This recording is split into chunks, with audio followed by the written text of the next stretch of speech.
Hello, my baby. Hello, my darling. Hello, my ragtime gal. Guess who's late? Late again. As she's late, tell a friend. Guess who's late? Guess who's late? Guess who's late? Ba-da-da-bum-bum-bum. Ministry's created a monster. Seems nobody wants to hear SG play Kalimba no more. I mean, I could play Kalimba, but not to have a bigger audience. That just be stupid.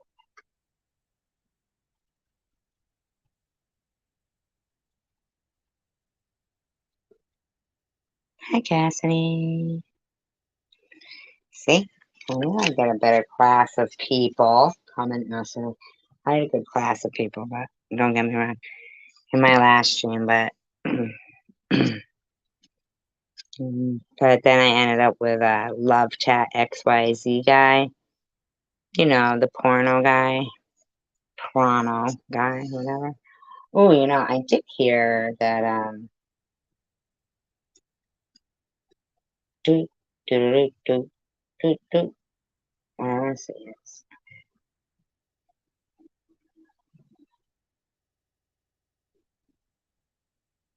A little commentary, anybody? Nah, not commentary. Let's just, disclaimer.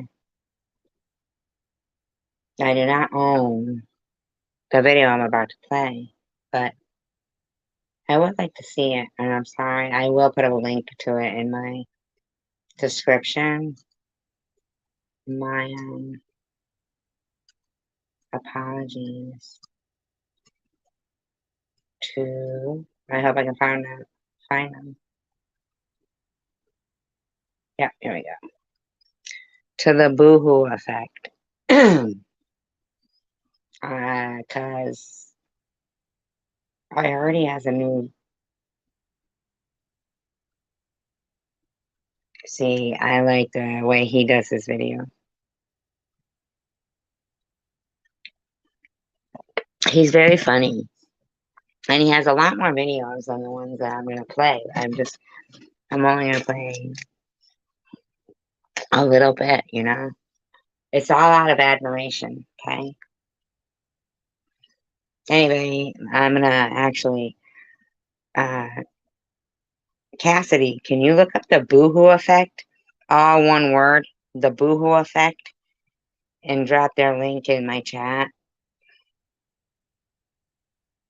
I mean, I could do it. It'll probably just kick me out, but yeah, it's the boohoo effect. The is lowercase, boohoo is capital, and effect is lowercase, but they made it one word, the boohoo effect, EFFECT.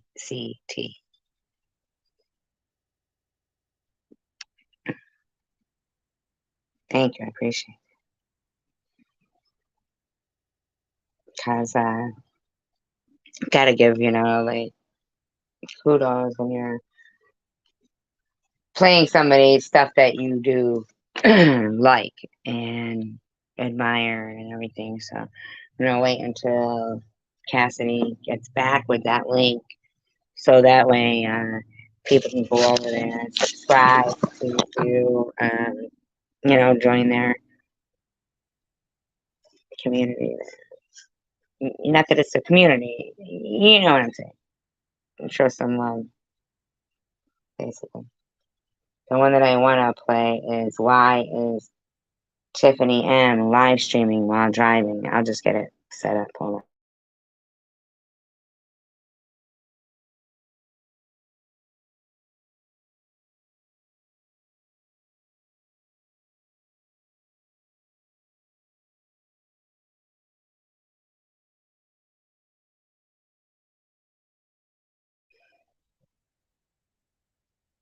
Is it the one that has the knights, and the avatar is like a bird and stuff?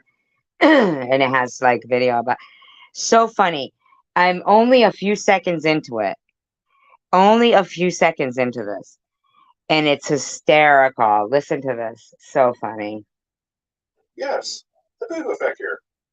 Yes, I would like to know why the F Tiffany M over there is live streaming right now while she's driving. Isn't that so funny? Let's just do that one more time. Is that not so funny? I love the way he talks. Love it, love it. So funny. Yes, the boo effect here.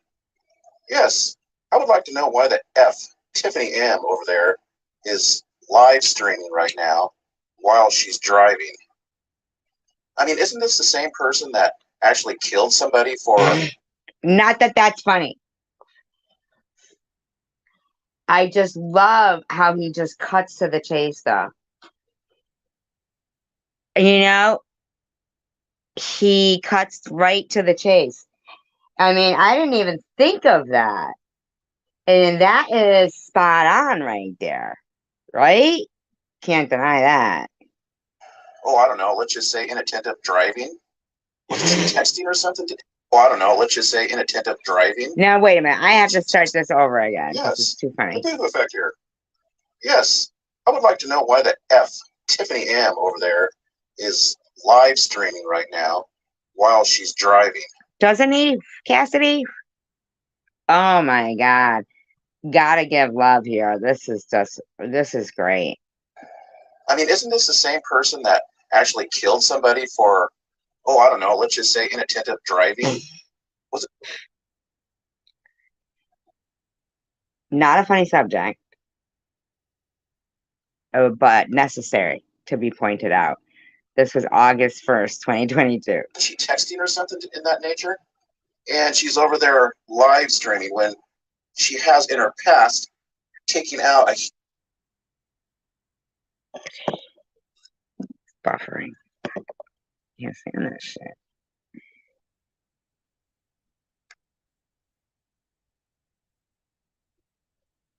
human life. And word has it that she's made some racist comments about the victim, the poor dead victim. Yeah, that person. And she's over there live streaming while Oh my God. she's driving.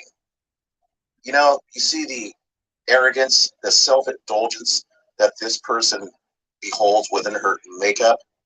Yeah, if I had that past, I would make sure that I was squeaky clean in this area. Wow. He is laying it right out there. He is like no holds barred right here.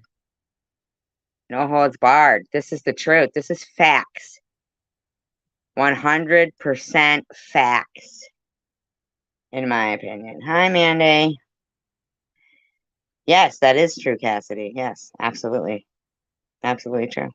Yep. Seems to be a pervasive pattern with Tiffany as far as not learning her lesson and pretty much having a disregard for her fellow men. Yeah, what a pathetic piece of crap. While she lives and sponges off Jeff, drive. Love it.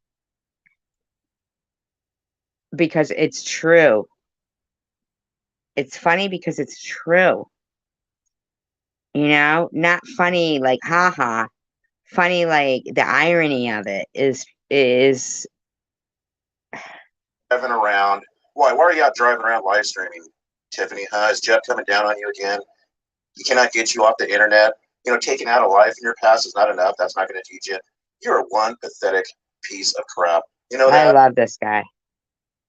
I love this guy. I think he should have a star on the Hollywood Walk of Fame. A star on the Hollywood Walk of Fame. Oh, I'll look and see if I can find it on And I Boohoo. tell you, this team changes is not going to silence my mouth regarding you because you're just that awful of a person. You're pathetic. You're not worth anything. If you are Tiffany, I'd like to hear it. Tell me some attributes that you contribute in life. Yeah. God, I love this person. I am. Oh, you're in the UK. Would you have a meat and potato pie for me? Oh, yes. Would you? Would you eat everything I tell you to eat today, Mandy? If you know it's feasible, if it's within your realm, can I live vicariously through you? Ah, an English breakfast. Have you already had one with that big slab bacon? Oh, God, the bacon in England. is so good. So good. So good. We'll see you in the next one. I'm about to throw up. This person completely disgusts me. Mm, love it. Love it. Now let's check out his other one.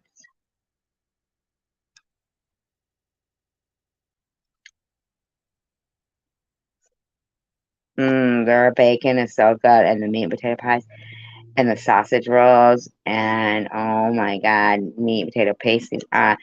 And I don't like steak and kidney pies, but I do like steak pies. But I love chicken and mushroom. Oh my god, would you eat a 99 for me? Oh, their ice cream is so good. So good. And they stick a flake bar in it and they put this raspberry drizzle syrup on it. Oh my god. I mean, so good. I don't know what I've been in a lot of different communities, I've been around, checked out other communities, and I'm gonna slow it down. I've been. This is Tiff looking down high from the mountains. I'm gonna give it a thumbs up.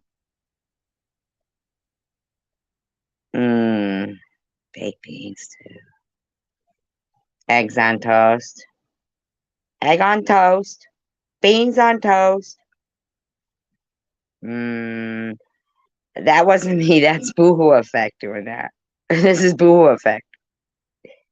I've been in a lot of different communities, and I've been around, checked out other communities, and He's pretending to be Tiffany. the smaller communities, as I stand on the Moral Mountain, looking way down at all these, these immoral, criminal lowlifes, while I sit Isn't he funny? high and mighty, looking down at them. I notice that there's a lot of the smaller communities that when somebody does something wrong, it doesn't. Fish and chips from the chippy with malt vinegar and salt. Mmm, wrapped in newspaper. Mmm, such lovely flaky fish. Lovely. Lovely. Oh, my mouth is so watering right now. You can't imagine. I bet you could. Oh my God, so good.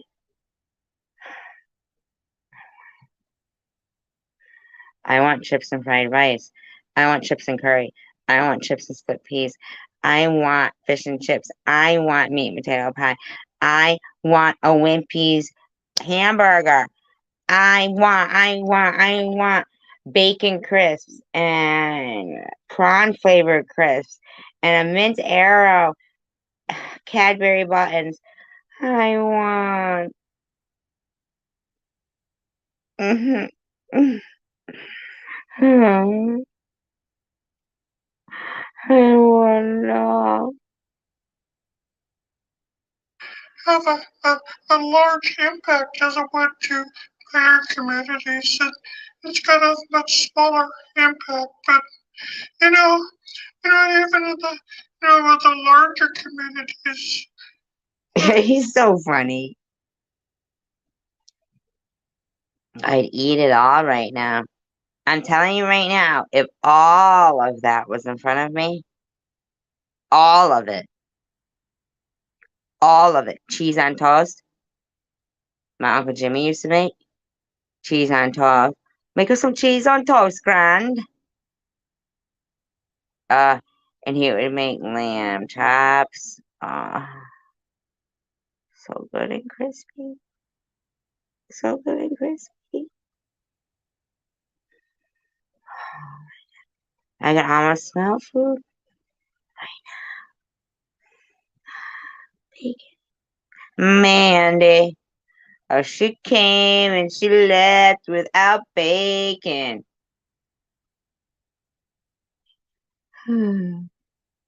Randy, you came and you left without bacon. She's so You, somebody does something, and does something to somebody has a larger impact. And I noticed that a lot of these. I can't think of who that sounds like. It does sound like that. What do you think? The food and the people and the atmosphere. And when I lived there, the skinny jeans were in.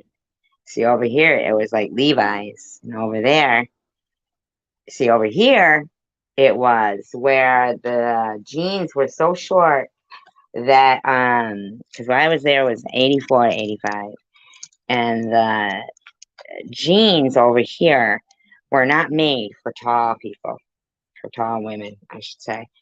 So the style was scrunchy, um, leg warmers or scrunchy socks and high top Reeboks tucked in, your jeans tucked in. When I got to England, the style of jeans was skinny jeans already. They were already ahead of us over there. And they had skinny jeans, but with their skinny jeans, they were sporting what they would call pumps, but I think they would call uh them something different. I feel like I don't know. They were pointy toed, slip on, spike stiletto, like not tall spike heels. It was a short heel, but it was like spike. So not stiletto, but spike. Pointy toe. And it was all different. Like it was supposed to be crocodile print and like texture. Not all of them, but some of them, and they were all the colors. They were like blue, light blue, pink, red, black, all of them with the skinny jeans, and I loved them. Loved it. I loved Market Day. Ah, Market Day. I loved the chocolate. Do you remember that, Mandy? Yeah, that was when Wham was, out. And do you remember Rick Astley? I'm from the same town that he was in. In fact, he was trying to chat me up in a pub, and a local pub. It's not small. I mean, it is a small town, very small. Earlstown, Newton Lee Willows, Merseyside. God, I loved it there. Loved it so much. Loved England. Just I'm dual citizenship. I have such pride, you know, for I haven't been back since 85, but I have very, very, very, very fond memories of England. So fond of English. Yes. What part of England are you from? You don't have to be specific, but are you from the north of England or the south of England? Communities that I've been in, looking down on everybody, judging everybody, and giving out, you know, some sound, solid, wholesome advice to everybody because I'm in that position. He's making fun of Tiffany M. Isn't this funny? When somebody disagrees with them, I noticed that they block them, and they never get that. They never receive that opposed. Cambridgeshire, that must be a beautiful. Is it a village? Old. I can picture it in my mind. Yeah, I could be wrong, but I feel like it's got a lot of the Tudor, like, well, of course they do in England, but I just feel like it's all, oh God, I just love. So is it getting like bad, or because I know that they had legalized red light districts, and that brought in like these gangs and that whole uh Maggie Thatcher, I'm sorry, she was good. She was good. After Maggie Thatcher, there's been some distress in England going on there. Somebody who keeps a job for 20 years is there because they stand by what they're doing. And they kept fucking with her. She kept trying to get a seat on the like parliament or something like that, right? Is it parliament? I could be wrong. Could be wrong. Um, but because she was political. Um, well, that's fantastic, Mandy. That story that I read earlier about the giving tree, did you hear it?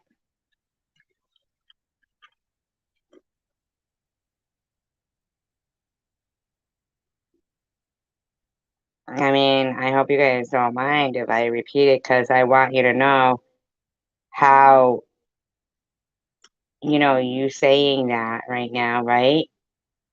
Um, Reminds me of something I had just read, and I don't know, do you know this? It struck me as like, when,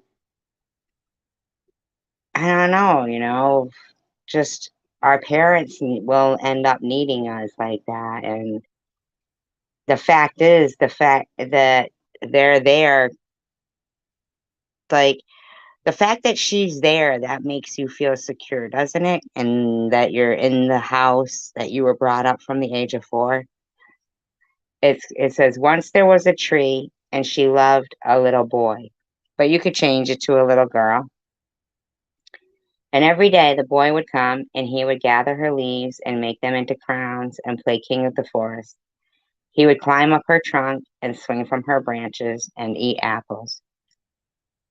As they would play hide and go seek, and they would play hide and go seek, and when he was tired, he would sleep in her shade. And the boy loved the tree very much, and the tree was happy.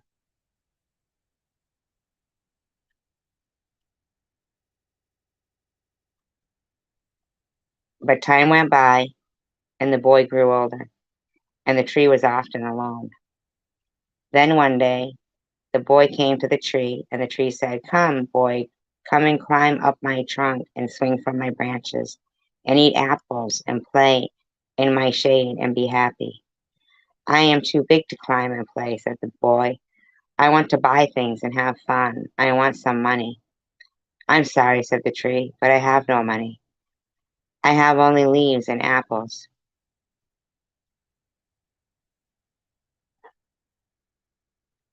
"Take my apples, boy, and sell them in the city. Then you will have money and you will be happy."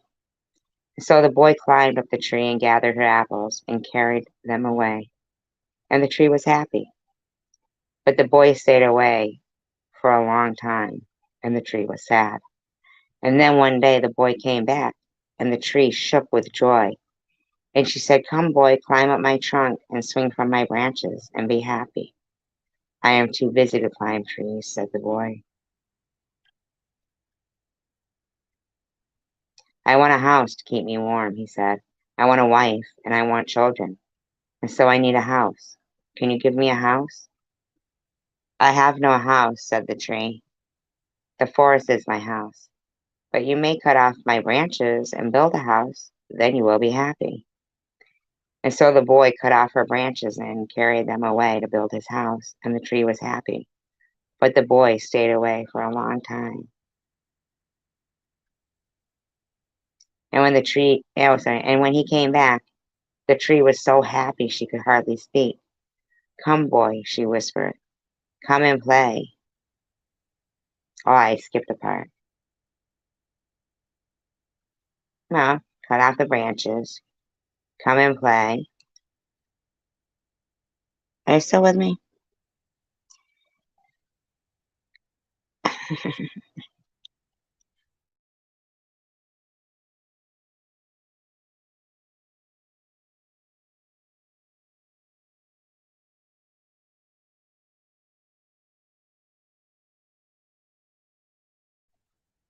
That sounds lovely, man.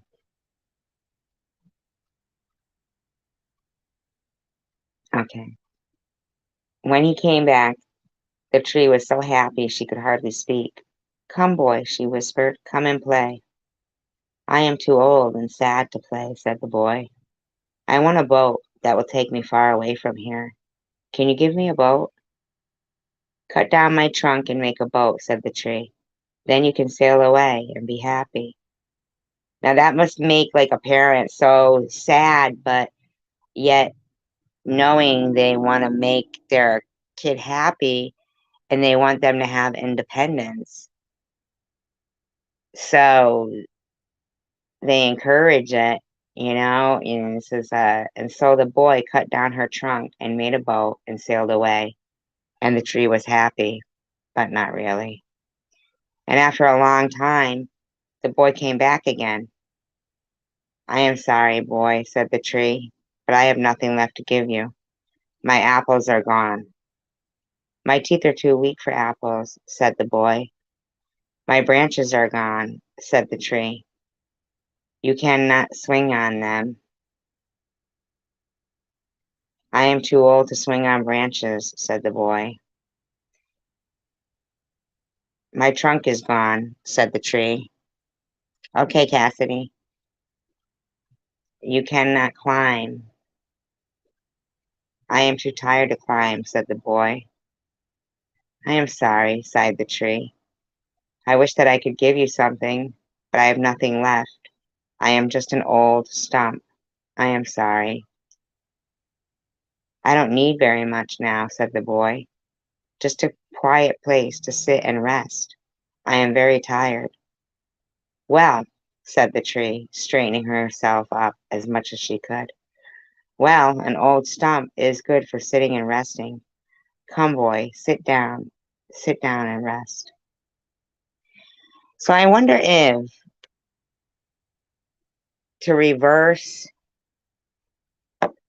instead of people, you know how people will, um, they try to make people feel bad for living with their elderly parents, right?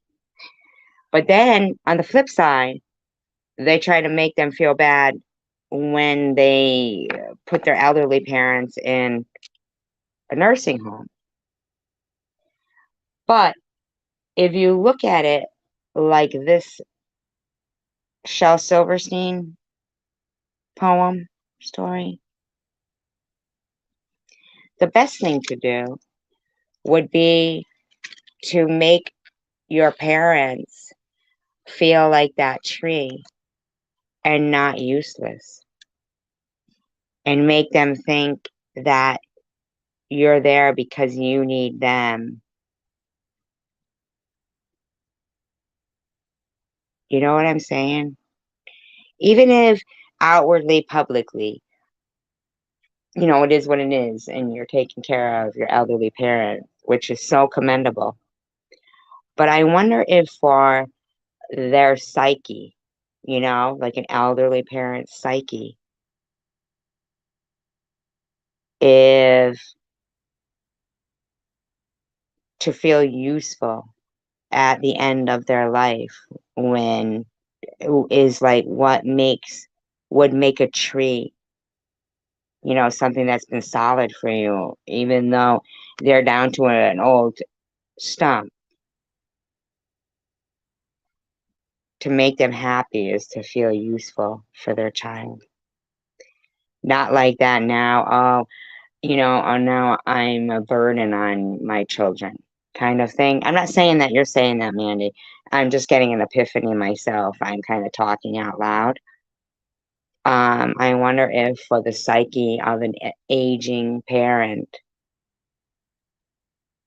for someone who's taking care of them, if it would be to be make them feel like a solid tree that is still giving, still useful. I think elderly people get deemed a lot as useless. Yes, they're loved by, their families and stuff, but to make them stand taller, for him to describe like a stump, it says, I just need a place to sit and rest. I am very tired. Well, said the tree, straightening herself up as much as she could. Well, an old stump is good for sitting and resting. Come, boy, sit down, and rest. And the boy did, and the tree was happy.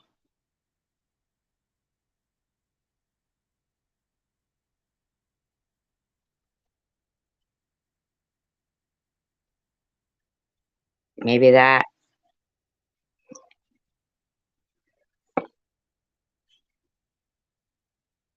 and some people, they only get one mom or only one dad, or they get neither. Our blessings are probably, we probably think that we could count them all on one hand, but I think they start so close to our heart that once you start realizing that joy and sadness can't um they can't subside. Like you wouldn't take a container of milk, right? That's good milk, and then there's a container of milk that's sour milk, and pour them into each other. Doesn't work that way. You gotta realize that the other milk is sour, and then look at this, container of good milk, even if it's not completely full, but you could fill it. And you know what? You never really want to be completely full. Who wants to be completely full of everything wonderful? You know? Maybe the glass is always half full so that for one, I mean, logically, we always leave like a certain space above, a container, like an aquarium or something, right? Gotta have some room to breathe. Gotta have breathing room. And maybe it's a humongous glass, and, you know, you just want to be able to fill it. Drink it all in. Reverse. You know what I mean? Like, I don't know how to say it, but you can't have sour milk in the same container as good milk, or it doesn't mix. So you have to make a choice. Um, in my thought, my opinion, my own opinion, you make a conscious choice and a conscious effort. Like really visualize it. Really visualize dumping that sour milk down the sink. And I'm not even saying that I did this before. I'm saying that as I talk. I'm really just thinking out loud. But I'm not trying to tell you guys what to do. I'm just talking out loud. I'm thinking out loud. So nobody, has to think that, oh, she's trying to preach to us or she's trying to tell us what to do or anything. I'm trying to grow from what I learn. And I always quote, we teach best what we most need to learn. So basically, I'm just trying to teach myself because I had never read The Giving Tree before. I had never thought of any of this. I'm just thinking out loud. I'm not saying do this and you'll be perfect. I'm not perfect. Otherwise, I wouldn't be talking to myself, right? But I'm not really. I'm just thinking out loud. And if anybody agrees with me or has a different way to say things or not even a better way, just anything to add, the giving tree,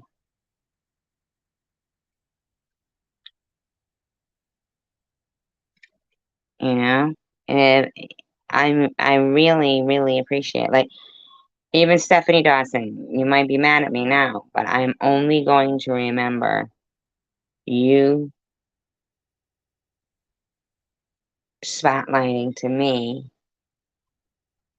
the distraction through cancer and how to look at that whole situation there, if you know what I mean, as being a distraction for me to not really be able to let the cancer take control of my mind. So that's the only way I'm ever going to think of you, because not because I have to make myself think that way about you, Stephanie. It's just natural for me. Why would I even want to think about anything bad? Thank you, Manny.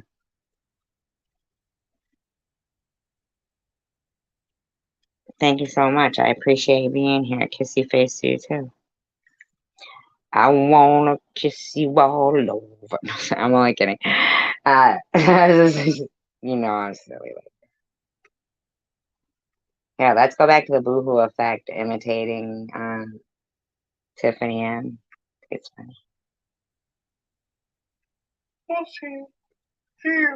Sounds like a Muppet, doesn't it? Miss Piggy. That's who he sounds like. Miss Piggy. So funny. I don't know, I just had this epiphany. I just probably just, laying down in bed, with my objects and blue.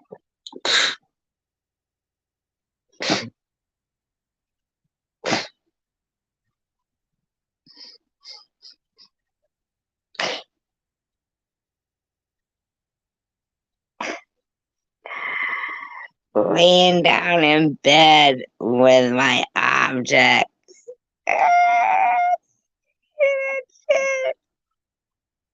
Thank you, Mandy. I love having you here. Oh, Mandy, even if you come without bacon.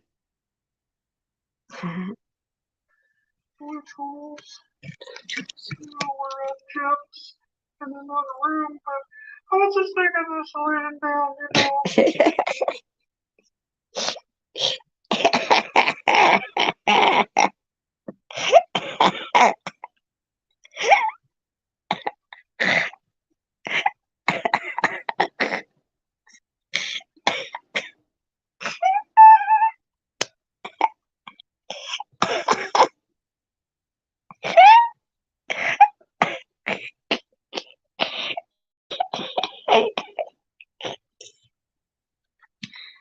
Oh my God.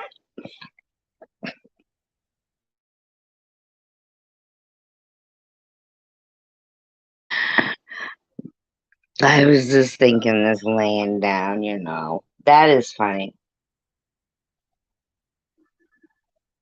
bouncing around. And these people in these communities, they block the opposing views, and so everything that they hear, you know, everybody agrees with Doesn't he sound Miss Piggy? they never hear an opposing view. They never are told that they're wrong. And I like a good fight. I like to argue. I like to exchange it. And really. This is the boohoo effect, by the way, if anybody is wondering.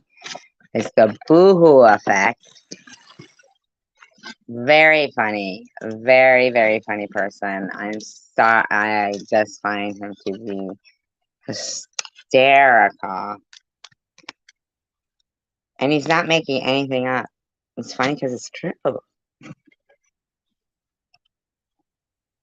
Get in there and down and dirty and fight with people, and prove them wrong. And, they block you and they don't think they can do anything wrong, even though everybody is following them. We got all these people, with all these facts presented and right in their face. Facts presented.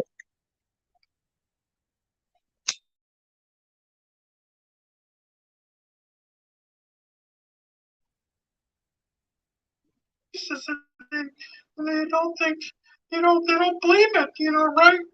When the evidence is staring at them, smacking them in the face. Nobody believes all these large communities. Nobody believes everybody thinks everybody is right when they're clearly wrong.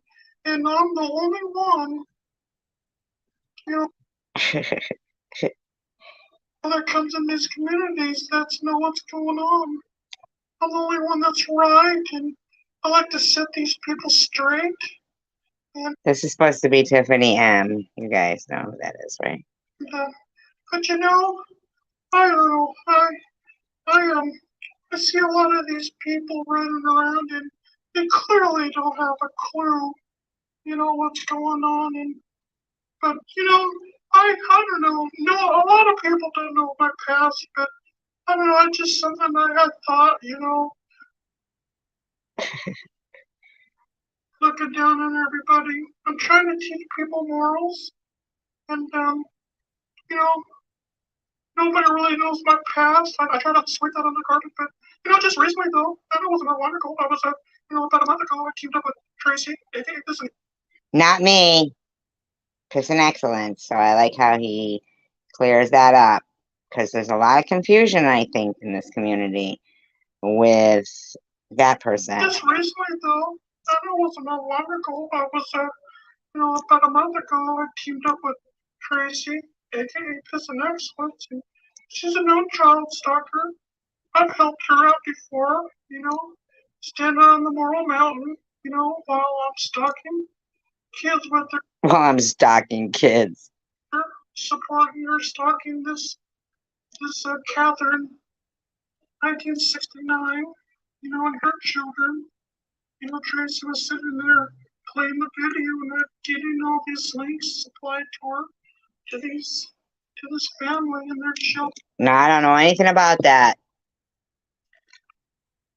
Let's make that clear. Tracy thought she was Molly, crotch vomit, but she was this Catherine 1967 or something like that. She was stalking somebody named Catherine 1967. That's fucked up. She's a monograph fan. And then Tracy was accusing this mother of child abuse and throwing her kids off the bed, and she clearly wasn't doing anything. But throwing her kids off the bed? Really? Wow, I don't know anything about it, but so everybody knows, that's what he said, aka somebody else, not me. Okay? Although I do love England, I am not the Tracy he's speaking of, okay? So everybody knows. I knew that, but I just wanted to support Tracy, because I'm scared of her. But but I'm still standing on the Moral Mountain with Tracy. Not me. Trying I'm on the Moore to Mountain. justify Tracy, with her whole principle, eye for an eye. You stuck her children, she's gonna stalk your children. I agree with that because I'm scared of Tracy, so I'll stalk Oh, well, did they stalk her children? I don't know. I mean, I don't know anything about that other community. children with her. But a couple weeks pass, I get out of there and I run, tuck tail and run, pick fights with other people that are not like Tracy that won't come after my family and scare me to death. Sure. And then, I hope everybody just She did doesn't pick fights. She did pick fights with other people. know about that history. Just a small little community with Katie and Boo Boo, and other people. And I pretend, that I just kind of feed off these new trolls. Mm-hmm. Very true. Very true. I think on the fact that they're all ignorant, and I preach from the moral mountain. I'm standing high there, looking down and trying to correct all these large communities that are clearly all wrong. I'm trying I think he's, pretty accurate. to set them straight. I like to argue. I like to exchange with the best of them. Set people straight. I like a good fight. I do. I sit in my big house that Jeff pays for with his drug money. Well, I don't know anything about that. That I don't know anything about. I don't work or nothing. I don't earn my own money. I drive. I actually think Jeff has a job. I mean, I think she's like more of a babysitter there, right? That was my thought. Jeff's car, he supplies me with meth and alcohol. No, I don't think that's true.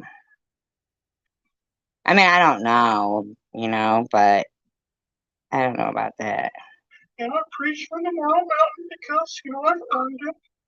So yeah, I don't know, I just was laying in bed with my blue flashlight and just as a epiphany that came into my head, I thought I'd share that. But,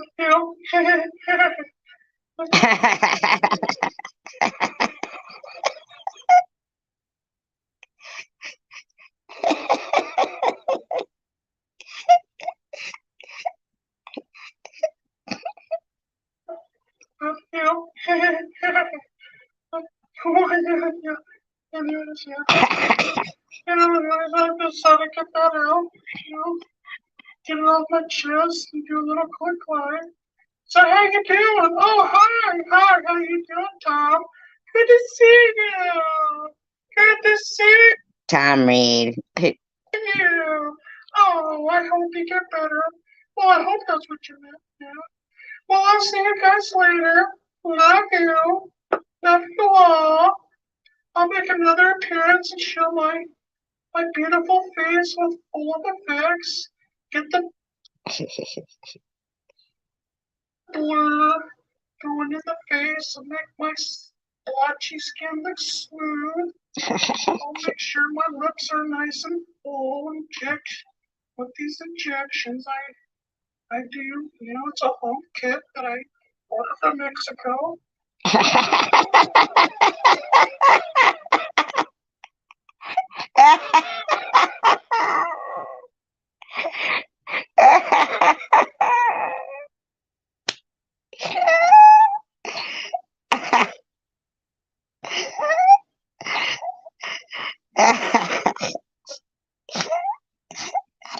I'm sorry. I'm sorry. Oh my god, that's right. So yeah, I'll see you guys later. I'll look pretty and I'll have, future cooks. You know, Dr. D is a good example of how I can cook people for life. He dedicated his soul.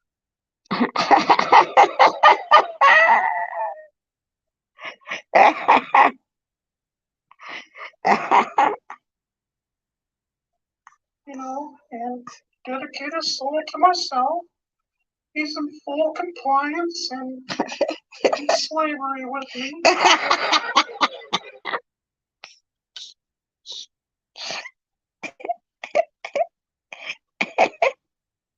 We'll see you in the next live. Okay, tip tip.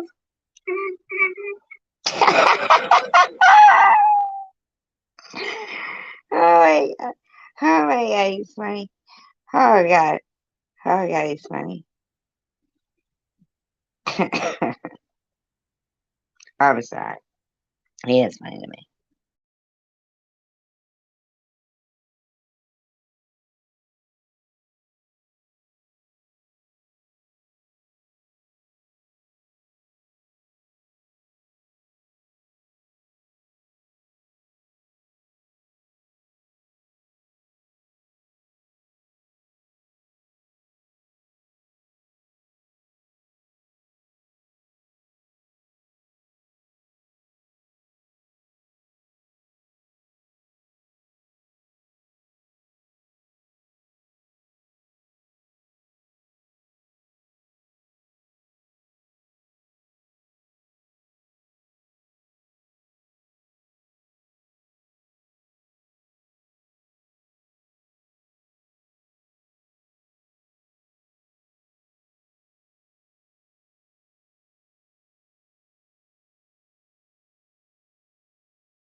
At this point, I have a mental imprinted image of this map. I just gotta Oh my use god. this large space here to I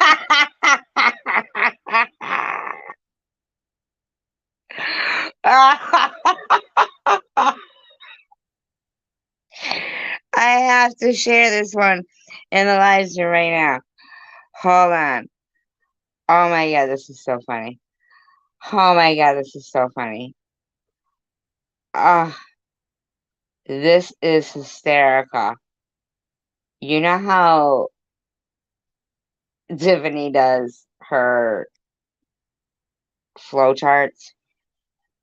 Okay. Well, you know how Tiffany has a really big forehead? Okay. This is the funniest thing I have seen in so long. Although I see a lot of funny stuff, but how do I paint? Oh my god, come on.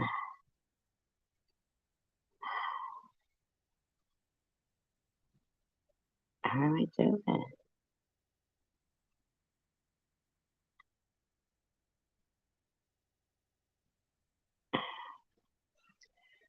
I don't know how to paste. Uh, really? Alright, I'll have to do it this way. It's fine.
Okay.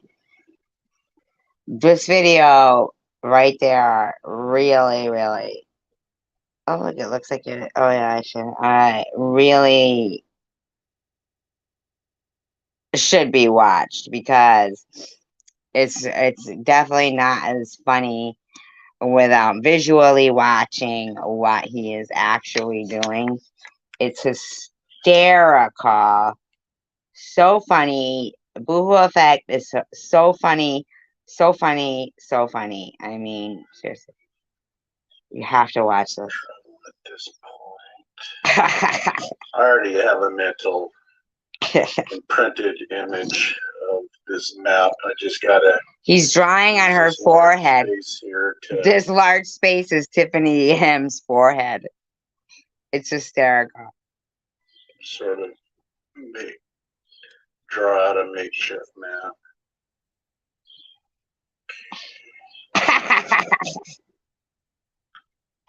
Gas station here.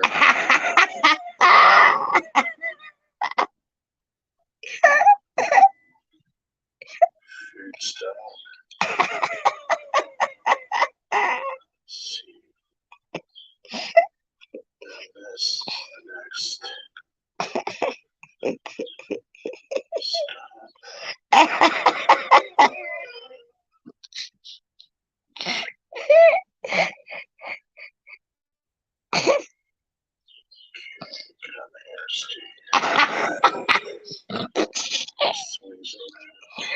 Oh my god, this is hysterical.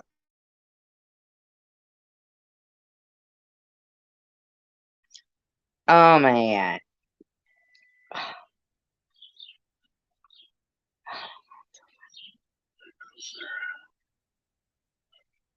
Then, after I visit this person, some scenery there, in which she's going to be sort of a host, be kind of clear across. Oh my god, he's hysterical. He's calling her forehead a state. To this point. You guys have got to watch this video. The link I just dropped. No. Anybody rewatching this, anybody watching now, you've got to go. It's only 1 minute and 53 seconds. It is hysterical. I got plenty of room.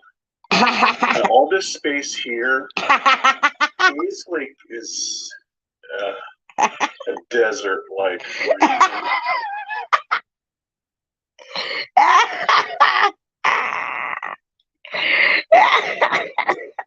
A desert-like region. And there's this right here is actually the ocean front.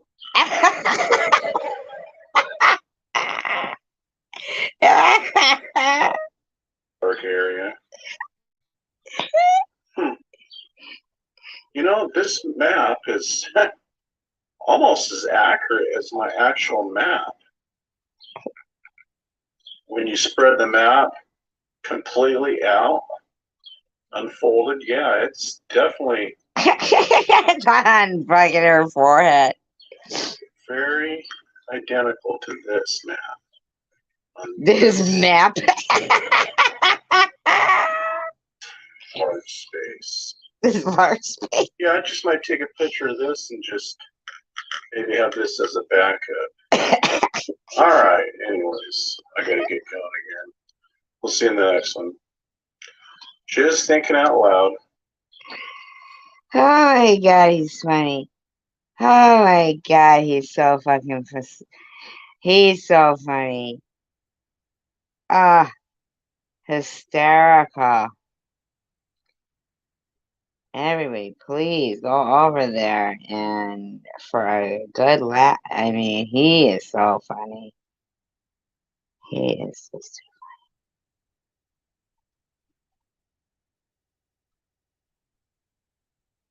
I hope he doesn't mind. I am playing his.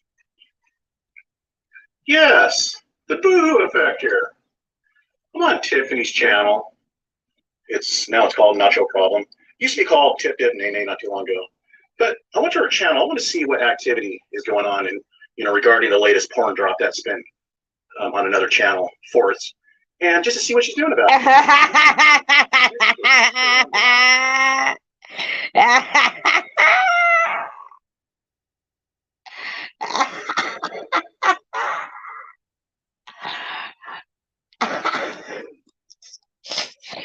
This now I don't know who Boo Effect is, but he has some of the biggest set of cojones, balls that I have ever seen. I've never seen, but balls of steel right here. Balls of steel right here. She's constantly handing out her porn over and over and over while playing with the minds and hearts of her victims. She's solely doing it to entrap their hearts, to control them, and to get off with their sick games online. Her addiction He's accurate. to sex, right? She's got an addiction. She gets off on warped fantasies, and she provides these personal videos to her men that she's playing while living with Jeff, the one that supports Tiffany, that pays her bills, while she sits in a room adjacent to where he's at. I think this is going to be a real zinger. Doing all of this behind his back, cheating on him, because this guy, let's face it, a man does not take care of a woman for nothing. There's something involved. There's something entailed required of the woman. They just don't give money out, material things out for free. And Tiffany's cheating on this guy. And I went to True, in my opinion, allegedly. her channel to see what she's doing about it. She's doing absolutely nothing. She'll probably come up with the same scenario that she's coming up with Mr. Mitchell, claiming that there's an open criminal case in which there wasn't. She's speaking to this individual, Daniel Mitchell. This guy has talked about her son, written a book about her son in sick sexual manner with men. Man, I fucking got. Oh my God. I'm sorry. But out of every person I have seen so far on YouTube, okay, who appears to me only to be doing it because of what's right. He's not like it doesn't appear to me that he's in any particular community or group or anything. I'm just speculating. If Boohoo Effect is listening, uh, it just seems to me that I don't know if there is any personal involvement or any like real dog in this fight other than having a moral compass, which can be a big dog. And as far as what I am seeing, this Boohoo Effect is, man, he is, I got lots of mad respect for this person. I really do. What is it? He, holds no punch or whatever it is, like.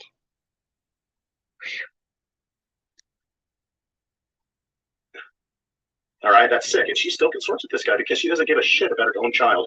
And now I'm wondering what this big mouth Santrice is doing, since he's this voice of reason, and that takes the knee and switches sides all the time, because they're weak. That story he made up with myself. But what is Santrice doing? The porn dropped on Tiffany, what, 12 hours ago? Where's this guy at? 12 hours ago. So this is June 14th, 2022. So it had been out for how long before any of us in this community knew about it? Right?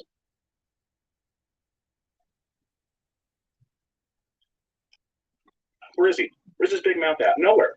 And I asked him. Right there. We're on Tiffany's thread. It's the video, please and appease, blah, blah, blah. And I simply posed the question, where is your valiant voice for Tiffany now regarding the renewed prawn drop? Renewed.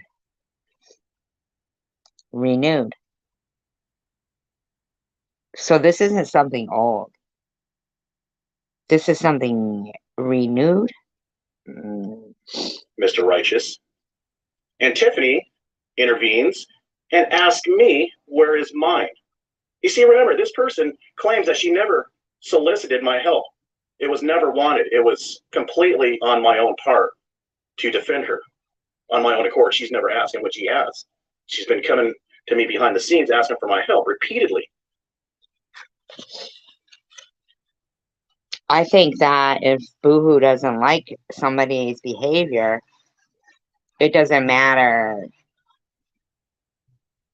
how they appeal, like, I mean, with writings or emails or privately behind the scenes, how big of an appeal, personal appeal they might make to them. I don't think Boohoo compromises his convictions. That's in my opinion. And she's always stated to Tracy and others how she's never asked for my help. Nobody wanted my help. But look at her. Not me, man. You guys, please know. Please know that the Tracy that he speaks of is not me. He actually wants me to defend her. And then this little coward says, why would you? A living specimen of the sort would paint a supposed illicit scenario involving a child and her father. I don't know what this guy's talking about. He's talking about some scenario with a child and his father in a very sick manner. Even believe that you could question my thoughts? Yeah, why are you thinking that, Centuries? Yeah, why is the guy? I've never seen Boohoo say anything like that. Huh? Are you talking about Mr. Mitchell? Because that's the one who had written a story in this same scenario. As far as a child and a parent. Right? Sure. That's what Mr. Mitchell was writing about. Sure. About Tiffany's son in scenarios like this. Yep. True. I'm just saying what I saw. Saying what I saw. About Tiffany doing naughty things to her own child. Now, what are you talking about here? You should be calling. Weird how she didn't get mad at that. She's not screaming about that, man. Why? Not Mr. Mitchell. You should be calling out Tiffany for not posing this question to Mr. Mitchell of why he's doing these types of things and stories against her child. Why isn't she calling the police on Mr. Mitchell? Why is she attacking the people that are against what Mr. Mitchell? Exactly.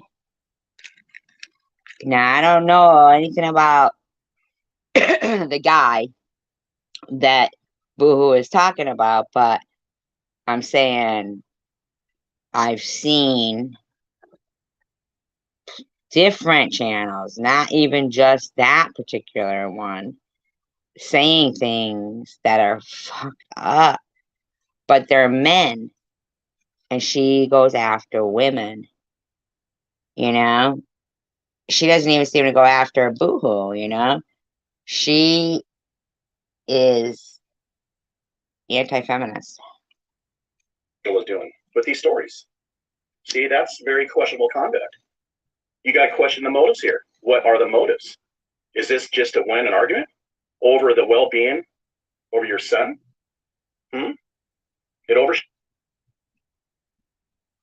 He calls it like he sees it. Shadows out. Defending your own family, your child, your disabled child. Yeah, that's pretty sad. Yes, it takes precedent over defending the well-being of your child's name. And you're not calling it out. And then I reply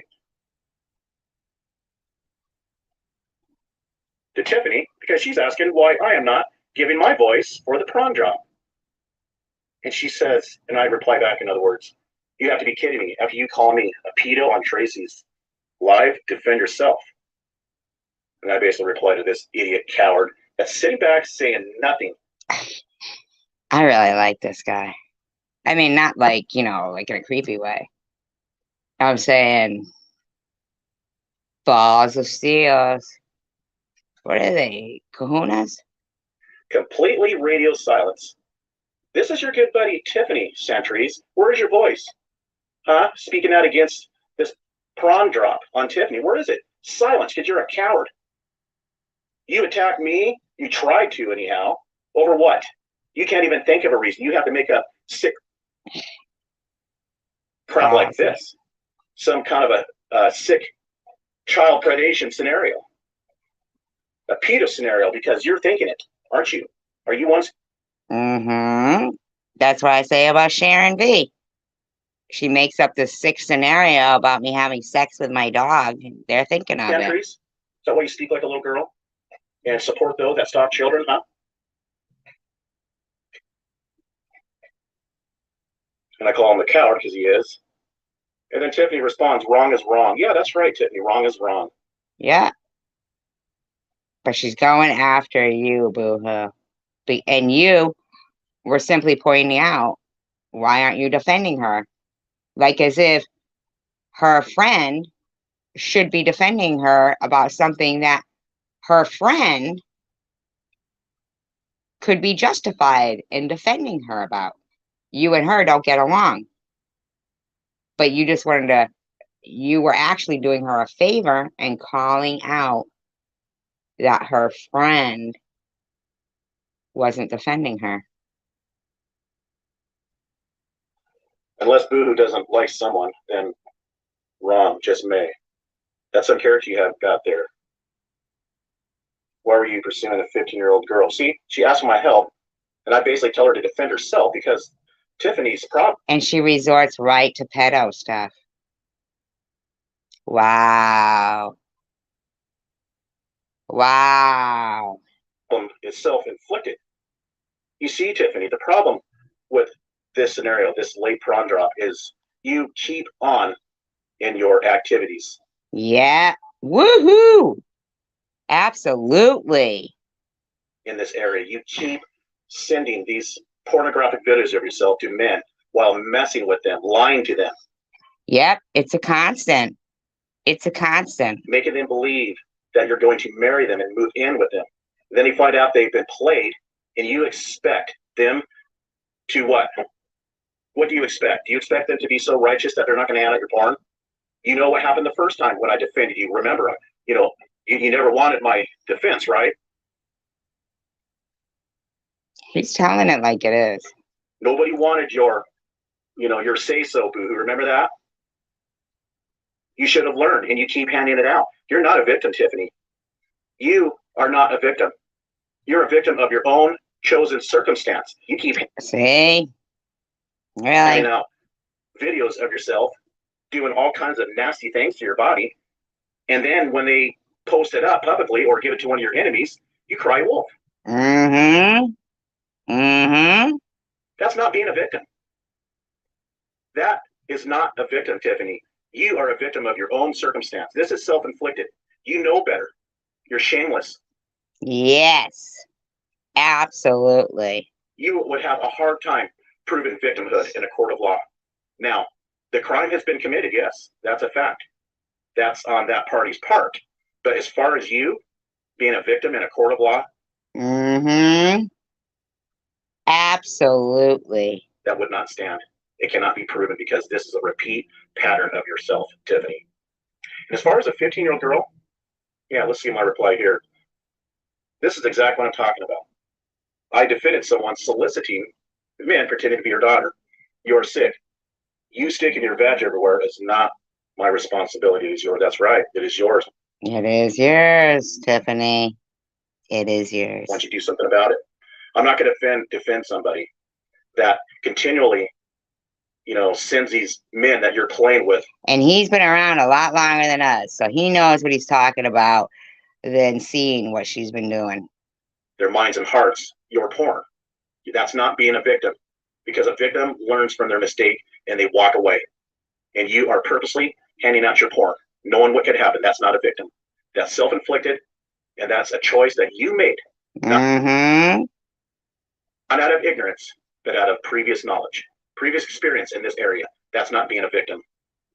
And as far as Tracy, no. Not me. Piss and excellence. It's somebody that pretended to be your daughter.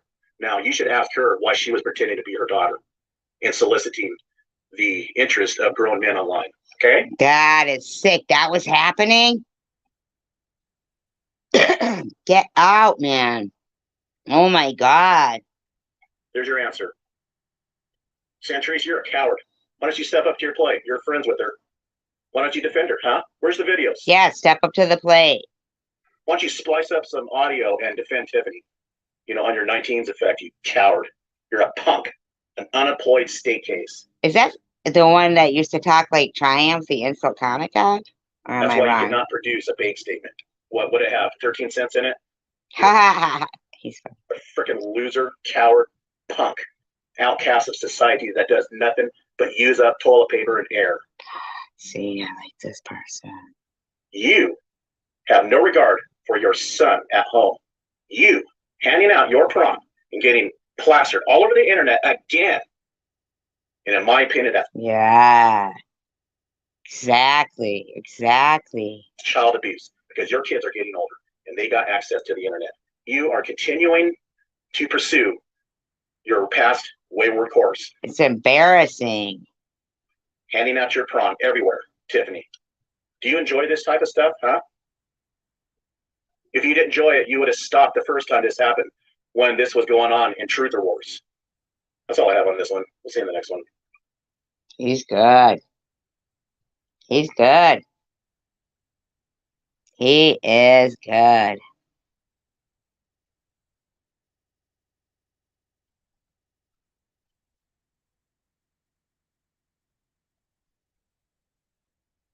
I like the way he thinks.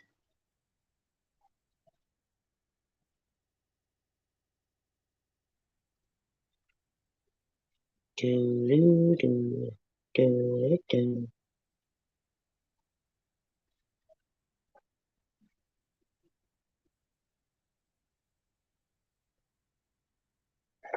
Putting out mad respect Yes, to Boohoo the Boohoo Effect. Effect here. I just noticed Tiffany had posted a video, I don't know, it was about a week ago. I barely check out her channel. She's just May spewing her 30th, venom, her 2022. misery spills through YouTube. Just arriving attention. And comes out. Otherwise, she wouldn't be here doing what she does. I mean, she would have better things to do. But Or I'm driving. responding, so I'm going to respond briefly. So let's get into it. Mm-hmm. The projection that comes from you is epic. You have reached poetic levels now of projecting. Tiffany, I don't care how you try to speak Projecting. eloquently. It doesn't make what you say true. Okay, you got that? You can Mhm. sit there and talk like you're intelligent, but like I always say to people that come off intelligent, that He's good. are intelligent, that may know some things book-wise, what are they doing with that intelligence? Not that She's doing nothing. you are intelligent, but what do they do with it? Are they benefiting society in any positive way? No. Are they making money? Doing good things for people, No. for their family, supporting No. their family? Are they No. a good No. Preach. Preach, Boohoo. Preach. representative of their family? A good headship? Let's go on. And the people who are encouraging you down this fucked up path you've been going down now. Nobody's encouraging me. Tip, tip, nay, nay. Isn't he awesome? My God, I love this person. Not in the weird way. Okay. Mad Nobody's respect. encouraging me. If somebody mentions my name and presents an argument, I'm going to respond. Okay, you got that? I know it's hard for you to comprehend that, but who isn't encouraging you? The issues that you bring up has nothing to do with you, but that's what you're about. You can't He's really spot on. stand it. You're a lot like Monograph to a T. I don't know You cannot Monogram. stand it when you're not in the limelight.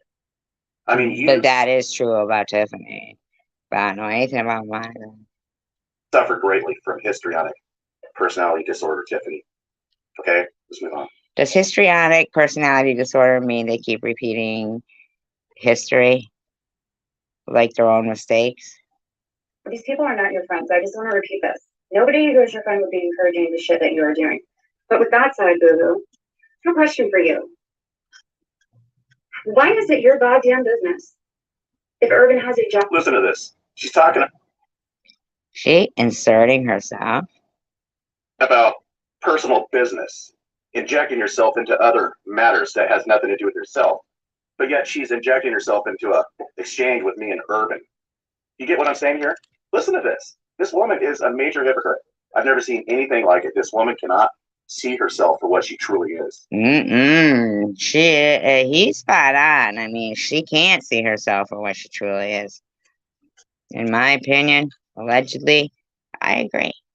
And that's a lot of Tiffany's problem. She will struggle all her life. Tiffany will be climbing that hard, steep mountain every day that she lives. She will.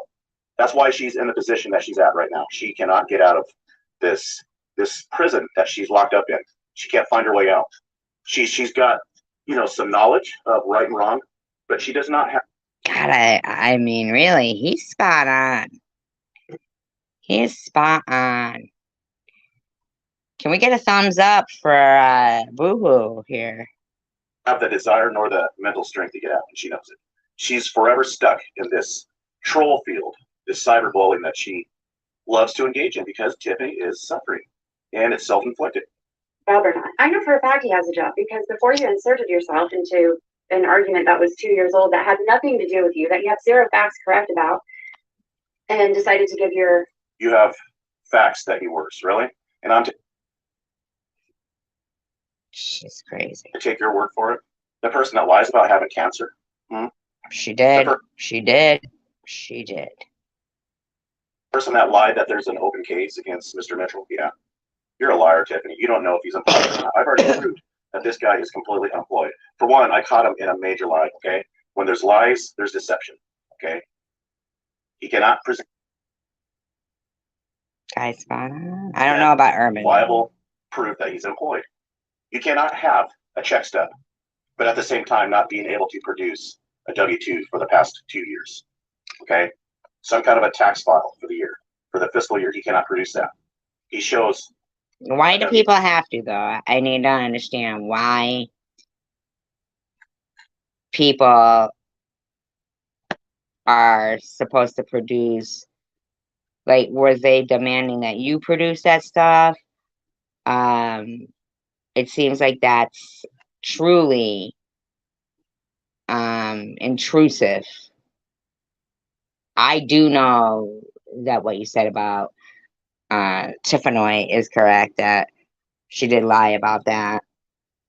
The other guy I don't know about. You too, and you can print them out, Tiffany. You know you can. Opinion. Force your opinion down everybody's throats as if it's fact. I'm not forcing my opinion on anybody. Apparently, you're taking offense of it for some reason. Attention, Tiffany. Urban and I spoke about his job.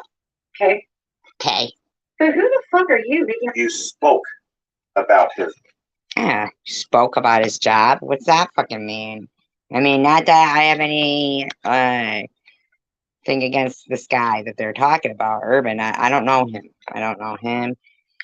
But I am no fan of Sniffany. Sorry, to anybody else that is, but I'm just not. His job. Okay. Now, speaking and presenting facts is two different things. Okay. Fact that makes sense, not what is presented by the one being challenged. Yeah, and by a woman who said that a woman who was clearly having chemotherapy during their battle with cancer, she accused me of lying. I mean, why the F would I do that? That doesn't even fucking make sense. It's so ridiculous to accuse somebody of something so disgusting. I'm just saying, in my opinion.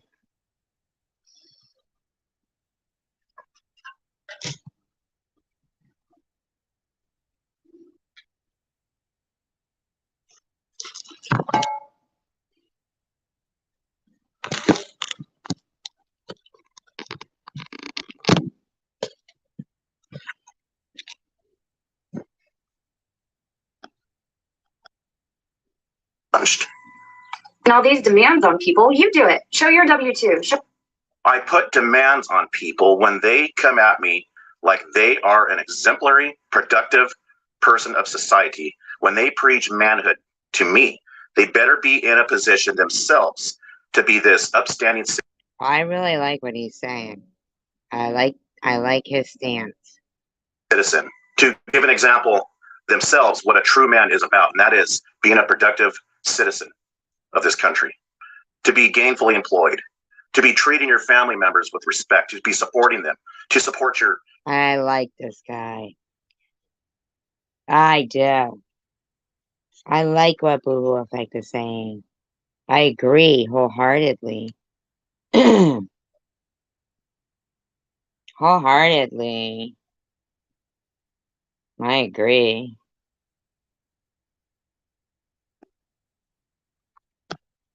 Kids, if you have any, financially, to give to society, to pay taxes in the country that you live in. Okay? That's what an exemplary man should be. Then they better be at least employed, display some decent basic morals and woman themselves. Okay? I'm not going to have cancer and they have to collect disability for, a year and a half. They shouldn't be harassed from the moment that I wasn't even approved for disability and they were harassing me. I don't have to answer to people that are outcasts of society, that do not give back to society like myself. I give large, copious amounts of taxes each year. I work my butt off. And you're sitting on your ass calling me out. You should hold your head low. But the internet is a tool, a vessel. Man, I'm not kidding. I would vote for Boo Hoo if he was running for president or some shit. To lash out and to, create this mirage, as it were, to appear like you are somebody that you're not. It's role. Can I be vice president? Wow, he's awesome. Play, okay? It's virtual signaling. It's like much in comparison to your effects that you use on your face. You are being deceptive, trying to come off better looking than you really are, Tiffany. He said virtual signaling because you know why? Because he is an intelligent person. And I'm not saying that people who know what virtue signaling is aren't intelligent. But it's pretty much basically what he said right there is you're virtually trying to pretend that you have virtues. Tiffany. You're like, but then you attack somebody who actually was, going through stage 3 cancer, man. And you still to this day call me garbage and the C word and a disgusting C word. And you say disgusting things about me and demand your money back. Why? You shouldn't have given it if you were going to use it like that. That's fucked up shit, man. You harass people who were given to it. You, if it wasn't you, it was some other troll off the internet. But I do think you do know who Jeff's feeling is. And I think I've heard people talking to a voice changer and change their voice to English and Johnny Depp and anybody they want to be. So, somebody changing their voice to a man and talking is not difficult. I'm just saying, I don't know if it's difficult, but all I know is if prudently was any person of integrity, she would say that she heard Vern. She's the one who pointed it out. She was like, oh my God, go to Vern's right now. And he had a voice changer. He was talking into it. And it was the same voice as the original SG is faking cancer video. If she had an ounce of integrity, she would call him out on that. Now she's in his room, she's modded. Why not call him out on something she knows? Tonight he was laughing about being Survivor Man 2020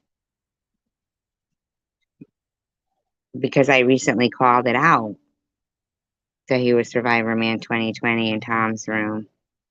And he was laughing about it. And it's like, yeah, but here's the thing. All the while, I didn't know if I was going to die. It's not something to giggle like a lunatic about.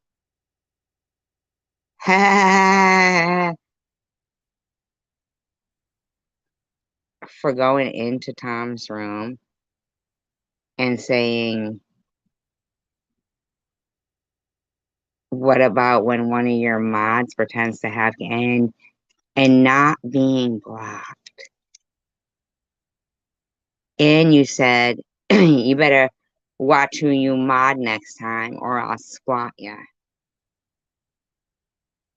You said that, man. Tom Reed knows you did. And he's a fucking pussy. And still keeps running with a lie. And I hope fucking God does see that shit. I really do. Your life is in shambles, and you have no right to be calling anybody out that's based on morals, principles, being productive. Do you get what I'm saying?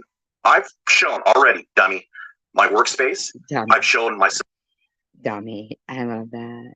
I'm just saying, like, normal people.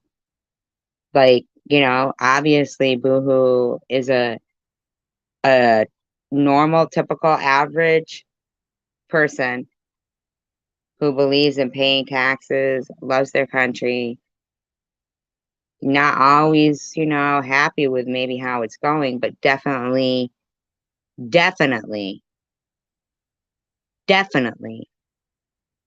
is proud of who he is. And he's completely in the right by saying some fucking stranger lowlifes just come up that have never worked and start questioning people who just wanted to partake in where the world was going, you know, into the electronic era of social media. And out of the woodwork, out of nowhere, as you put it, sniff, sniff, comes along these fucking losers, man. Like yourself, sis. Logging into my bank. Now it takes money to do that. Okay, I can do that again. I can show tax files, but you're going to, you know, wiggle your way around the facts and present a strawman argument, Tiffany. You're not here for sincere deeds. You're here. This is the truth. And for anybody who doesn't make their way or find their way or has never found their way to the Boohoo Effect videos, well, I hope you listen to them here. For yourself and nobody else. You don't give a flying F about Urban Disciples, and you know it. You're only inserting yourself because this is where the current attention is in this certain pocket. Nothing matters to you. Right. Now, see, this is May 30th, 2022. So we're what? August 1st, August 2nd here? 2022. So May, June, July, August. 3 months later, sniff, sniff. Look at all the shit that has occurred with that fucking thing. But yourself. That's why you're sponging off a drug dealer. Okay? And you won't leave. Anything about that. Obviously, you have something over his head that you can go to the police to if he intends to kick you out again, in which he has in the past. You were kicked out, you're in a hotel, and you're crying to Katie at the time about it. Show paycheck stub. Show your taxes. Listen to her demanding shit to just anybody. I'm waiting. You've already made this challenge before. You are the challenger, the offender. You are to present your check stubs, Tiffany, Yeah. and then call me out. Yeah. Okay? Yeah. Now, if somebody comes at me, Exactly. takes the initiative, that's still upon them to show their proof first. Okay? Show it. I can do much more to prove that I'm employed. Okay? Now, I'm waiting for you, Tiffany, because I know what I can produce. And you. Yep. Same thing with this bitch saying she's demanding her money back from my GoFundMe because I am a fraud. I am this. I am that. Show it. Show that fucking shit. You know I can produce viable evidence to prove that I'm employed. And I Why in the hell would I be calling out everybody? I can produce viable evidence that I a cancer patient. I mean, every single thing that I said is true, correct. Every medical note will reflect the days that I made chemo vlogs. Everything. Everything. And this bitch is demanding her money back in front of people. What a fucking bitch. They're employed if I'm not employed, you dummy. Print out fake timesheets, paycheck stubs. Shows how easy it is, boohoo. I already pulled up a site that you can print out check stubs, Tiffany. Anybody can do anything on a paint program itself, on other apps that you can get. And she knows that. To Photoshop, it can be easily spoofed, and you know it. This is the days of the internet. You make all these grandiose claims, but you can never produce any of these things. Grandioso claims? I mean grandiose. Yeah, I make them. Grandiose. Grandiose. Grandioso. Grandioso. Like having a job is a grandioso claim. Can you believe that? So to Tiffany M, grandioso. You have a job is a grandioso claim. Is that like oh my god, what else was she saying? Vlad the Impala. Oh my god. Thanks. In the claims because somebody just got caught trying to come off that they're employed when they totally contradicted themselves. You don't like it that I busted him for lying. You don't like it because you got this vendetta against me, Tiffany, because I've been calling you out on things that you engage in wrongfully on the internet. You don't like it. This is just a mere smoke and mirrors to give you a reason to come at me and to exact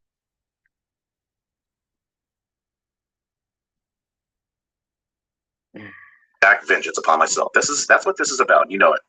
Demand of people or that you accuse them of doing themselves. I'm not demanding nothing. I can give a rat's ass about anybody on there. Doesn't she sound like redundant? I mean, like she just keeps repeating things over and over. Internet. But you seem to care. You are such a bull. And I have to. Such a bull? What do you mean I am such a...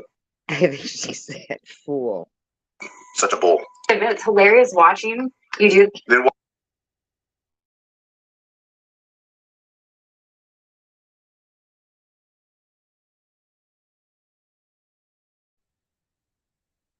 Why do you watch, Tiffany? You've been watching me since 2015. What's the interest?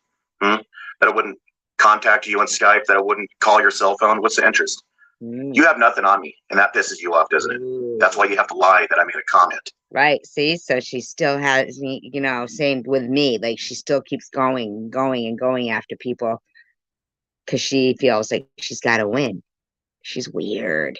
Back when I was defending you to ingratiate yourself back in with the group, the current group, Tracy and Katie and others that was attacking you, and you spoofed a comment. You also printed out some or posted up some Skype messages, the only few that I... She's a fucking idiot, man. Responded back to you, and you omitted all of your comments, messages on Skype that was initiating my contact. Now, I know a lot of it was to try to fish me for my docs, but you were also trying to turn me into one of your many, many cuts. That's what she does, huh? Fish for doxes, huh? Wow. So by like making people trust her,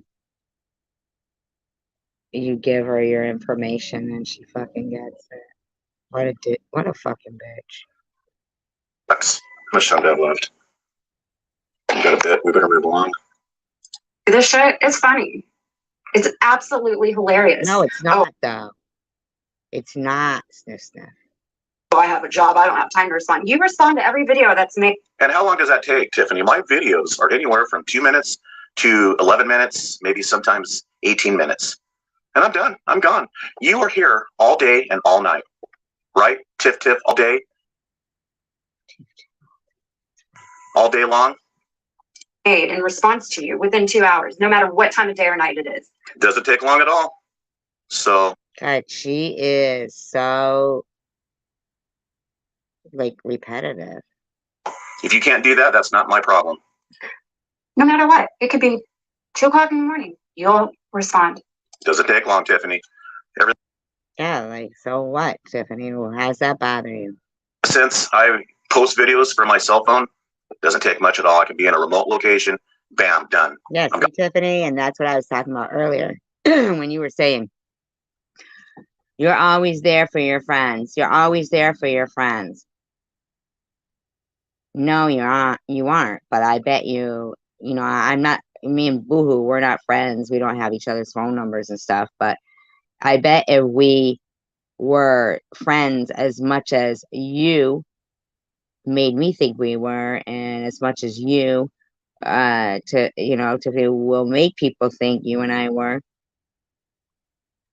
I bet you if that was friends with Boohoo,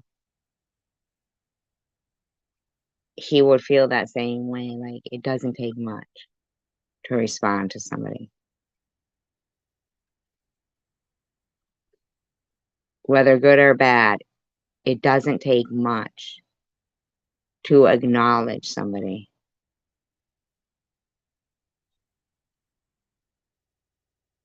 That's how normal, but not so much. I don't know, like, the words to put it, but that's how people with a soul and a heart feel.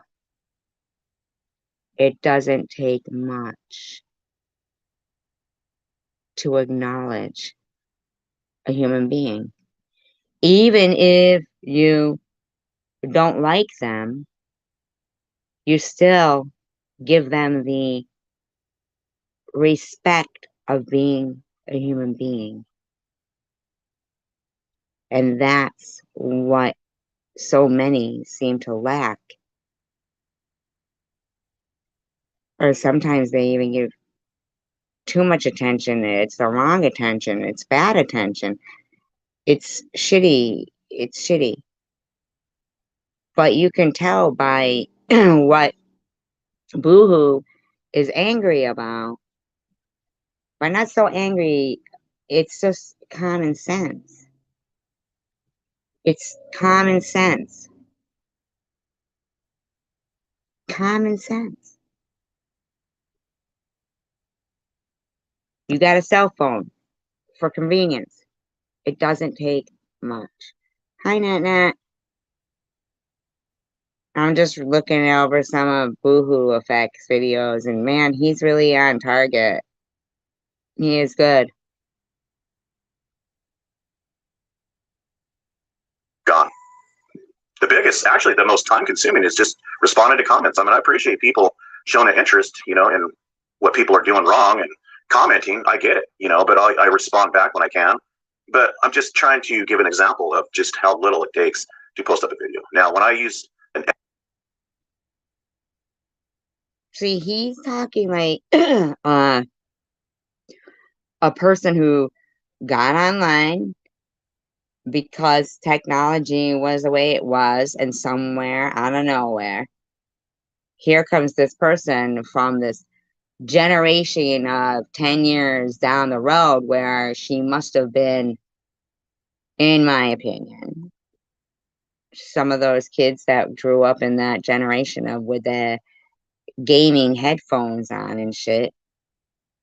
Lost touch with, I don't know, something inside of them. Editor in times past. But That then was time again, consuming. there is people our age that are so bad too. I just think it's something inside, like a person, how they're born, you know? I mean, the rendering, the splicing, the music, it just was too much time. It's not worth it. Within an hour or two. You put out, I think, 6 or 7 videos on Urban the other day. But you want to claim that he's doing live streams every day for 3 or 4 hours about you? Not completely all about it.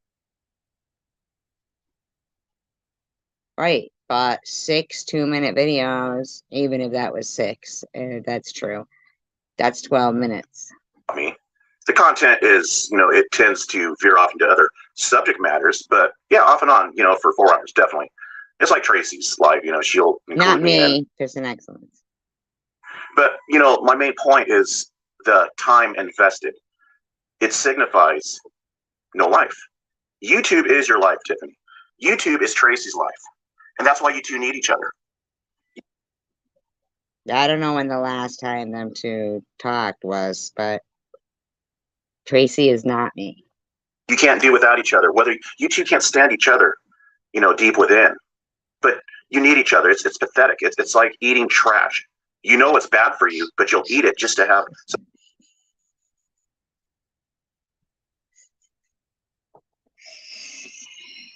That is funny. Oh my God. Some substance in your mouth, something to swallow, even though you're swallowing complete contaminated garbage. You two are disgusting. And this team player changes is disgusting. It's not about. Because you know what? Like a month or month and a half after this video, maybe 2 months after, Tracy and Tiffany aren't friends, and baby Jane and Tiffany are back to friends. And he axes in, he axes out, he axes in, he axes out. I mean, come on, man. Out what's right or wrong. It's teaming up and who can bully the targets to submission. It's sadistic. That's what it is. Which one? Which one wins? It's like they take bets. Boo-hoo. Are you? This is time spent right now from you, Tiffany, that you could be spending time with your disabled child, but you choose to spend it on the internet harassing people. And True. you also spend time in emails. You bring up emailing a lot, and that is also time consuming. Emailing, getting back to people. It becomes a job. And you also get. But she also sends out fake ones, in my opinion. In my opinion, she sends out fake emails too.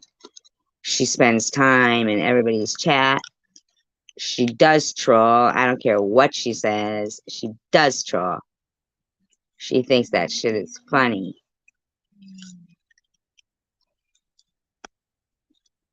Get back to Mr. Mitchell.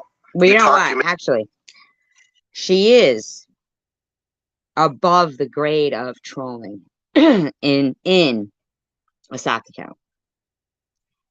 She will troll as Tiff. Modded, mind you. Stir shit. Leave for a minute or two. And behind the scenes, be organizing with people like Hug Million, Sloppy Lamos. No. Munchie is not. Munchie didn't disappear. Munchie is not. I think it's Hug Million. Mr. Mitchell, and you're coming at me with I think it's Hug Million. A supposed constructive argument based on what's right and wrong. That I'm, unduly calling somebody out based off of falsehoods. Are you kidding me? When you're talking.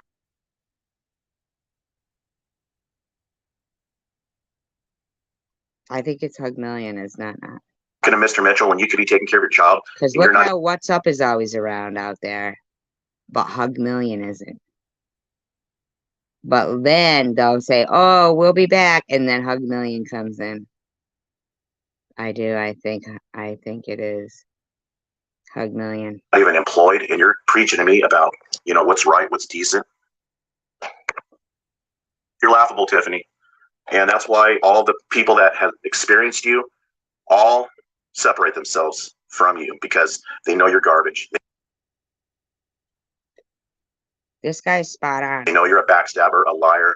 They know that anything that is, according to Tiffany, a front stabber, mentioned to you in private is going to become public. You've engaged yourself into some heinous activities in the past.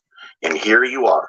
You should be hiding under a rock, but you don't, because you're a shameless person, period. Very true.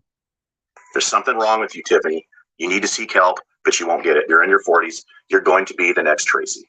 Anyways, I'm running out of time. Not me. Not me. He doesn't mean me. He doesn't mean me, I keep saying. Funny.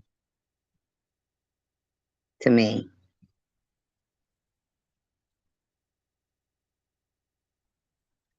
Let's hear about this one. I never heard this.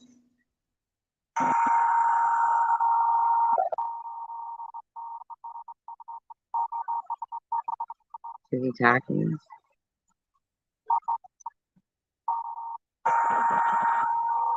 No. Okay. I like it when he's talking.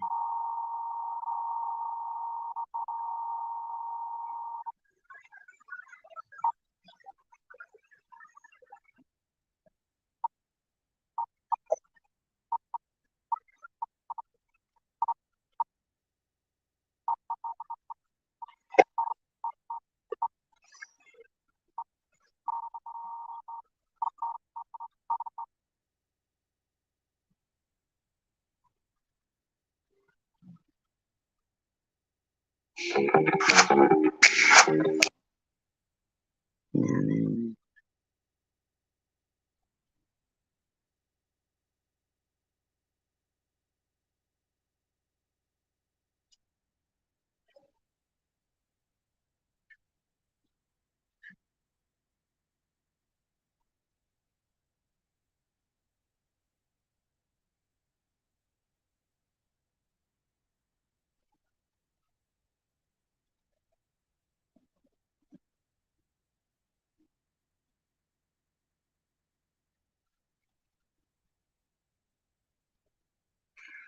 I collect all kinds of data. That's one thing I've done for years, and before I started making videos and stuff, because I was doing my own history research and having to do with mass amounts of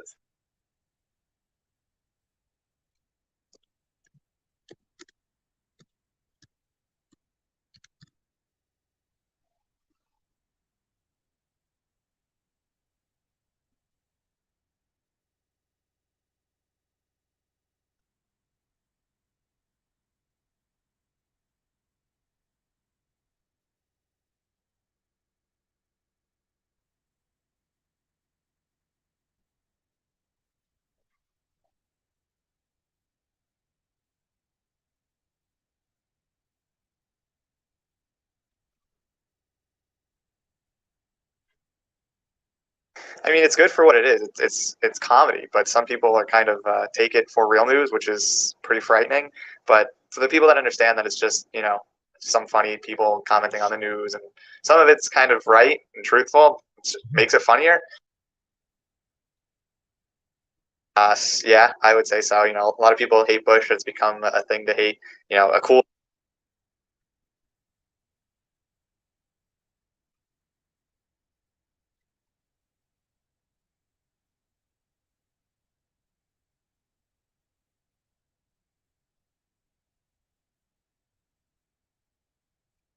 mass amounts of information. You kind of learn how to collect it and organize it, so it's easy to get to. Does that sound like the same person talking? This is important. Is there anybody here listening right now that hasn't said hello yet? Or Net, are you still here? Cassidy, Mandy, anybody new?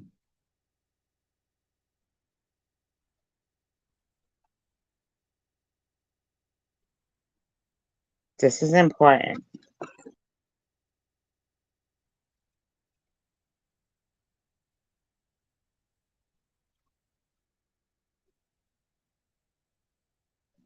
This is very important.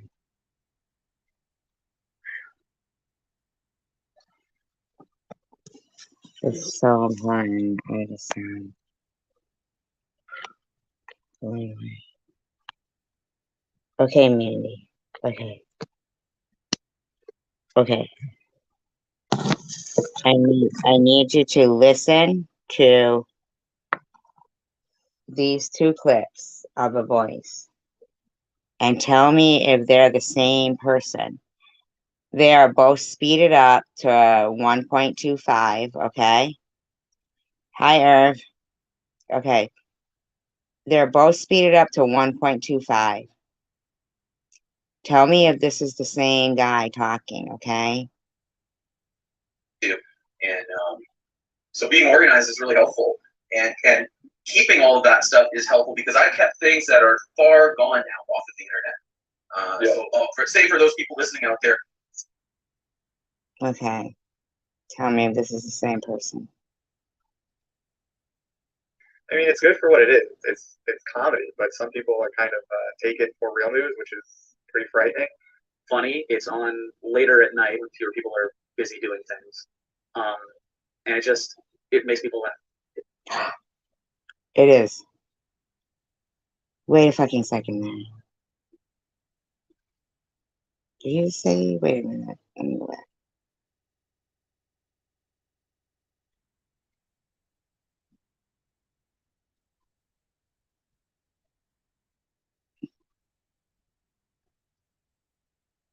Too. And so being organized is really helpful, and keeping all of that stuff is helpful because I kept things that are far gone now off of the internet. So for those people listening out there, save everything. It doesn't take a lot of room to save stuff, especially nowadays that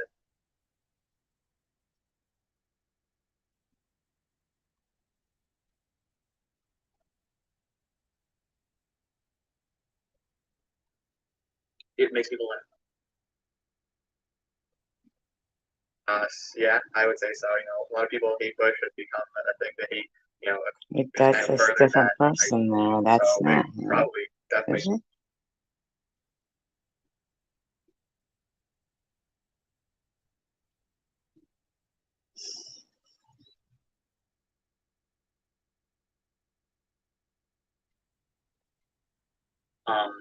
And it makes people laugh. And it makes people laugh.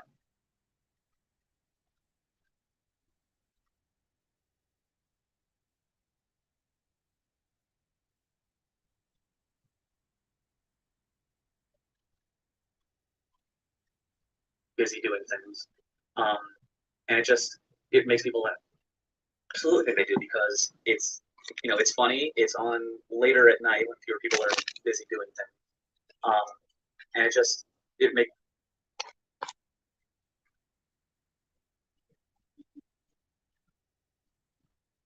that hard drives are really big and cheap. Save it all because you'll find these things disappear, and important stuff disappears. And if you have a copy, The way he pauses and says, it's gonna be important to have. So, but yeah. In a general way, save everything you can. If you find like a rare photograph or PDF file, just to save it, better safe than sorry. Exactly. And I went by doing that years ago, and I never have regretted it. I'll tell you, I just didn't know I had a feeling. I got to save all this stuff, and then found out that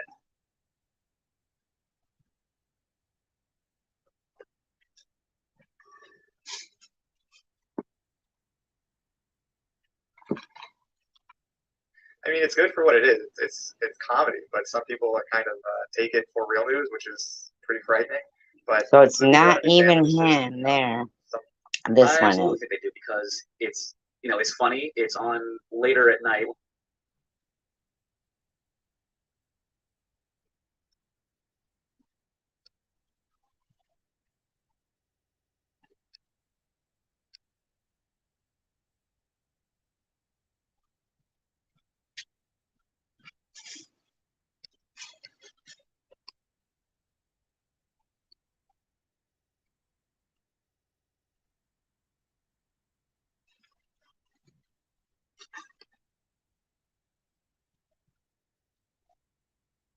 that all these websites disappear, or they get terminated by somebody because.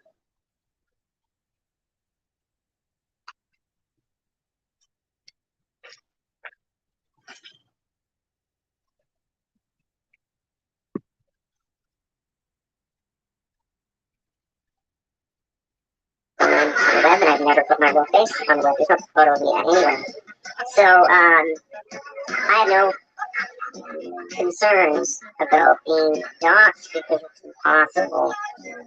I use a VPN all the time. I've always used a VPN. Multiple VPNs. Okay. All right.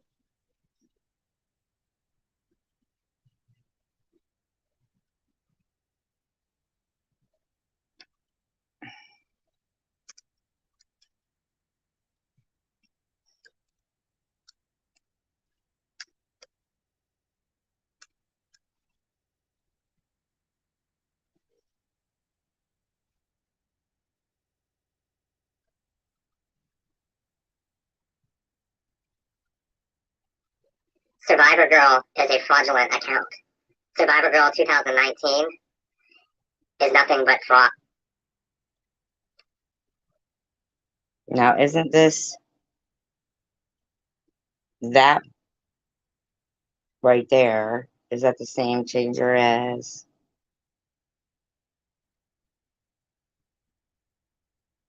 VPNs.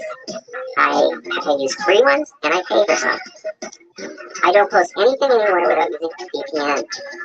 So let me explain something to you, Caliber Mister. I go into YouTube through Canada. I use VPNs in Canada. Now people.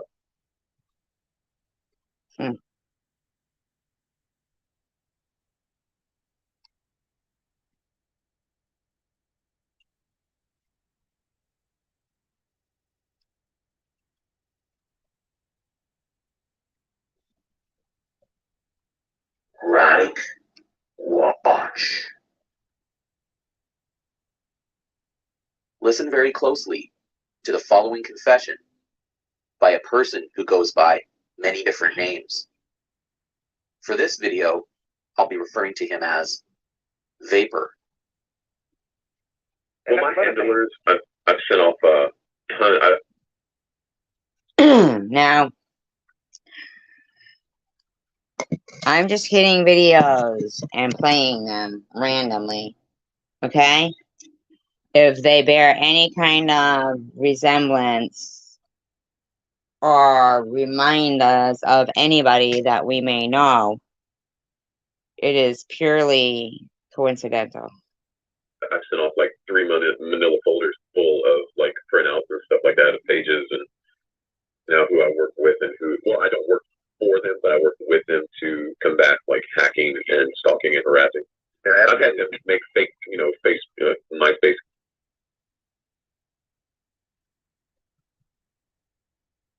accounts for me and stuff like that, like trolls and shit like that, because I have a Skype, conversation where I told him I didn't have a mic, but I did. And he just typed out everything, I have, this program. I'm not sure exactly what this has to do with anything. Let's see. Blues, I won't show my DD214. I don't want anybody to know that. Am I right? Zombie Cup, because he came in hot and heavy with pages and pages of docs on me that were all wrong. It was some sort of a proof of a hoax at Sandy Hook. And the check-in sign has been debunked thoroughly by many people. As one of the ideas he promoted was the check-in sign, and he denied this in one of his videos, which are nearly impossible to understand because he has loud music running throughout. But he denied this and said, well, maybe you got me mixed up with somebody else.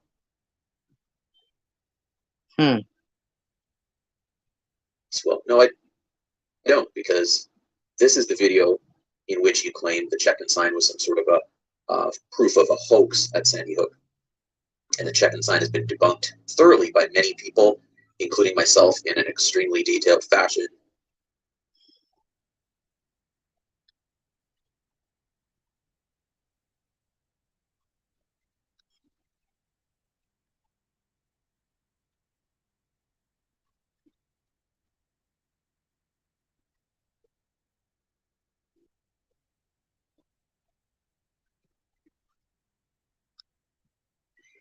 And this video you made in September of 2015, and you claimed it meant something. And the check-in sign's a joke. It was not present until Sunday. It wasn't active and working until Sunday. There's a picture of it late Saturday night, but it's not actually illuminated. What is the check-in sign? It's until it's flashing and on is the only time it's going to be doing its job. And it was definitely not there on Friday, the 14th, the date of the massacre. So it's Okay, what does that mean? Can somebody explain that? Cause this shit's deep.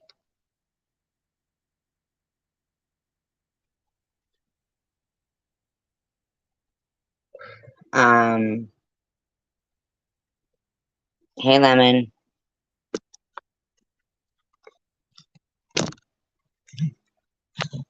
This shit's fucked up.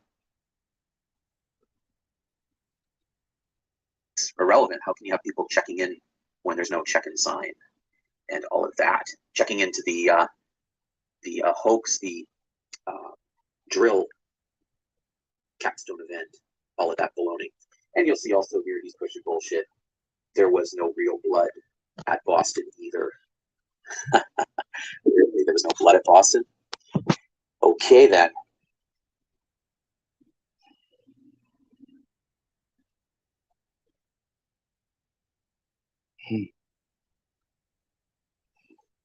And further down in this video, here's a comment he left. He left a few. This is one of the ones that stood out. All anyone has to do is look at the outside of the damn building. Lol. Place looked about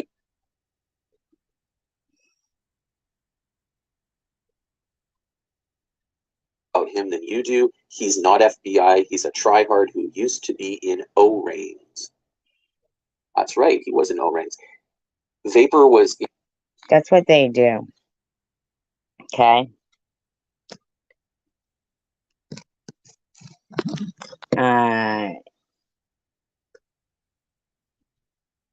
I've fallen down this rabbit hole right now of talking about how warped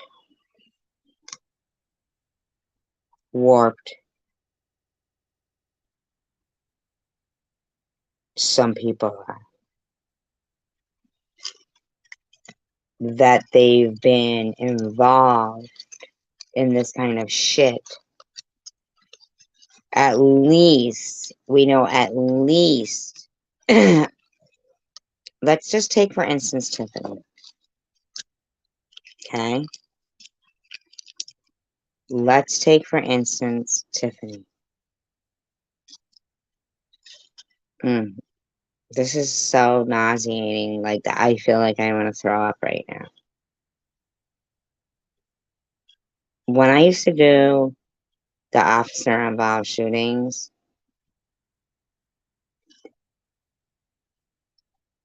but I remember I would watch this girl called Kendall Ray, and she does, true crime stories and stuff. And she this is how I feel right now. She stood up in the middle of, her video and went in the other room and puked.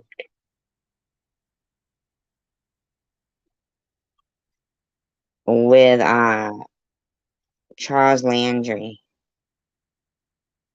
was one of the last stories. But I didn't do it. I didn't do the story. I could never get out of my head his 13-year-old daughter screaming, "Dad! Dad! Dad!"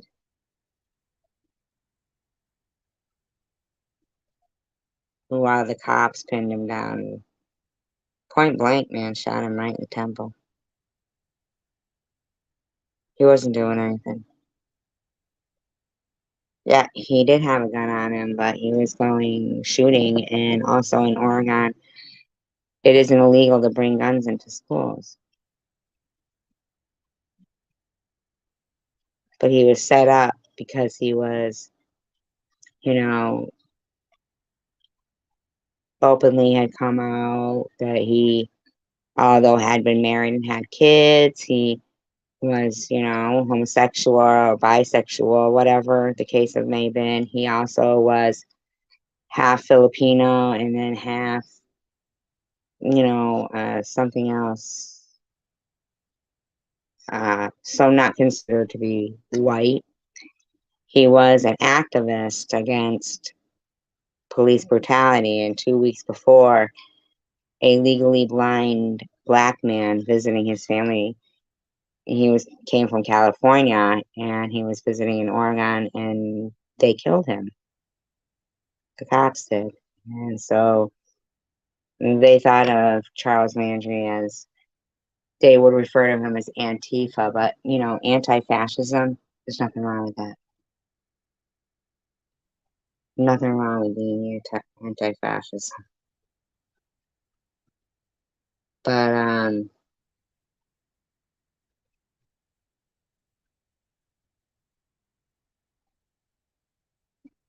the title of this is actually Into the Warped Mind of Trollop Rules, aka Joel, Aryan Empires, uploaded 2018. Aryan Empire. Scary. To me. Anyway. Okay. Now I don't know any of these people personally. I'm using this as examples of what should make people sick. Things that should make people sick.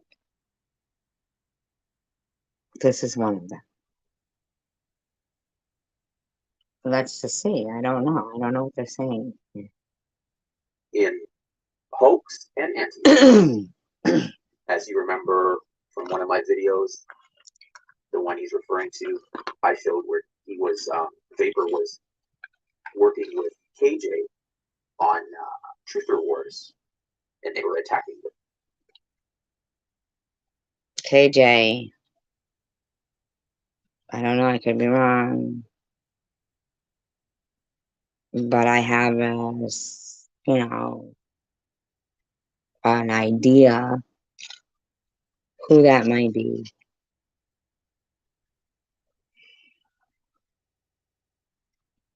The hoaxers, as they called it. And that shows he was working with that crew. Now, what we're going to get at is a little secret society that had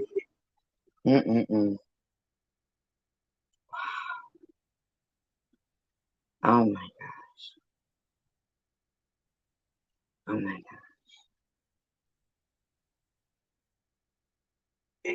and did a little chat and do, I guess. I'll use umbrella grass terms here. And they had a little bit of a chat, and it was pretty interesting, actually. So I would thank Zombie Cuck for hosting this and having this discussion.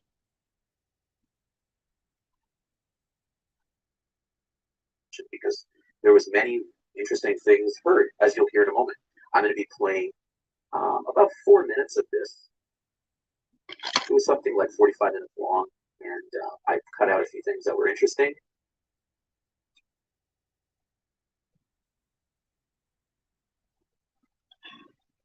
Three sections, and it totaled 4 minutes.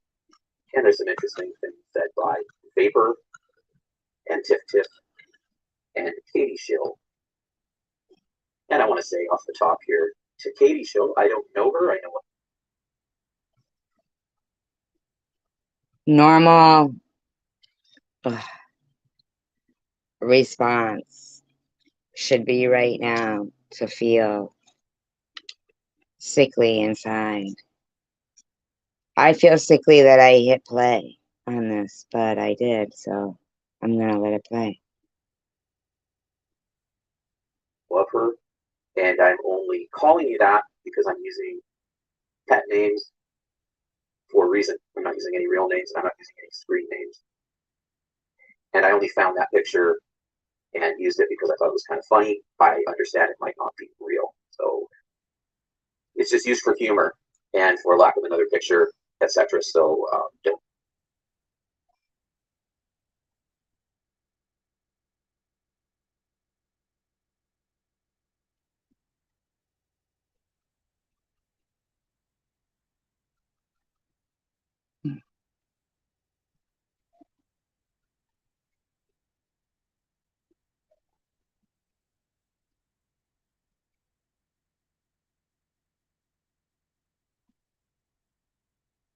Don't take that as a big offense. I have nothing against you or anything like that. So I'll be clear on that.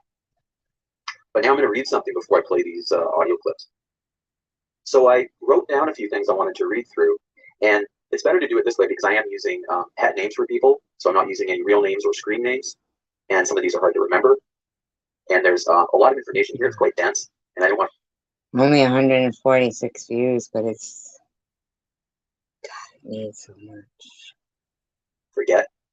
So with the combinations of things, it was just better to write it down and read through it. So I'm just going to read through this. It's not very long, but it's going to hit on a bunch of things that are mentioned in the video or the audio you're going to hear. And so you'll know what they're talking about. So it's going to warm you up to the ideas of what they're discussing. So I'll just read through this now. Vapor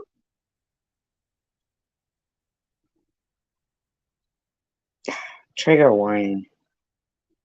was working for both sides of hoax and anti-hoax. He worked for Federal Reigns. He's been friends with Zero for years, as he claimed. He was friendly with Tiff Tiff. He was intimate friends with Jenny Boy. And he was friendly with you, Zombie Cuck. Vapor was also Not cock, cook. Cock, like C-U-C-K. friendly with KJ. As I showed in a previous video, both he and KJ were moderators on Truther Wars, where they viciously attacked the hoaxers. So there appears to be a conflict of interest. Speaking of conflicts of interest, Tiff Tiff was This is really important stuff here. also very close to Federal Reigns. In fact, she may have been a member. Some of you may have forgot how she and Umbrella Graph flirted over the interwebs as she pretended to be his daughter. At the same time, they were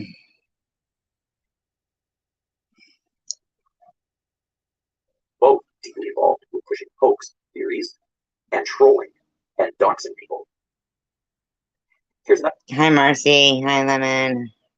another link most people probably don't know about. Tiff Tiff came out in defense of a man named DMM. She took a lot of heat about this because DMM clearly posted pedographic type videos. What people probably don't know is DMM was a member of Federal Reigns.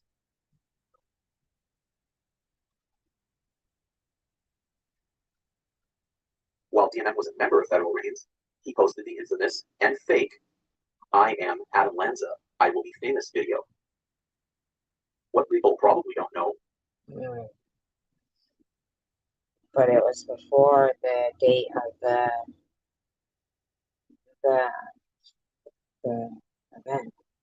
Is DMM's fake "I am Adam Lanza" video and other naughty online activities was the main reason for Lieutenant Paul Vance to issue his threat warning about posting disinfo on social media and his infamous statement about "if you don't hear it from these microphones," etc., etc.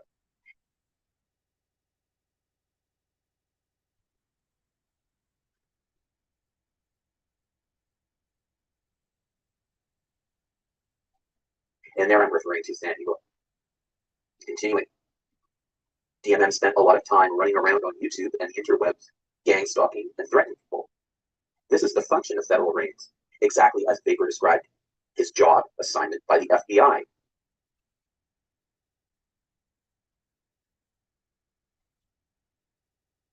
Since Federal Reigns styles themselves as white knights, when in fact they attack anyone and everyone. And unlike what they claim, they do attack people without provocation. I know that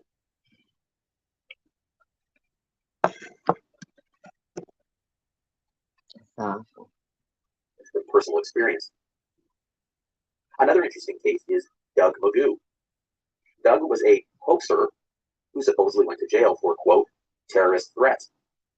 Somehow he was released from prison, undoubtedly on parole, and he was instantly assigned to run 50 plus websites for the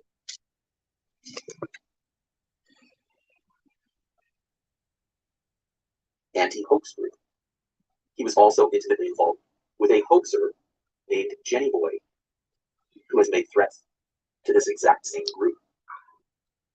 What people may not know is that Jenny Boy was a long-term member of Federal Reigns. She worked with Agent Kim and Umbrella Graph for many years. She trolled and threatened many people for them, including myself. It's also claimed that Jenny Boy was in control of and had admin privileges to the 50-plus websites run by the anti-hoax group. So that's about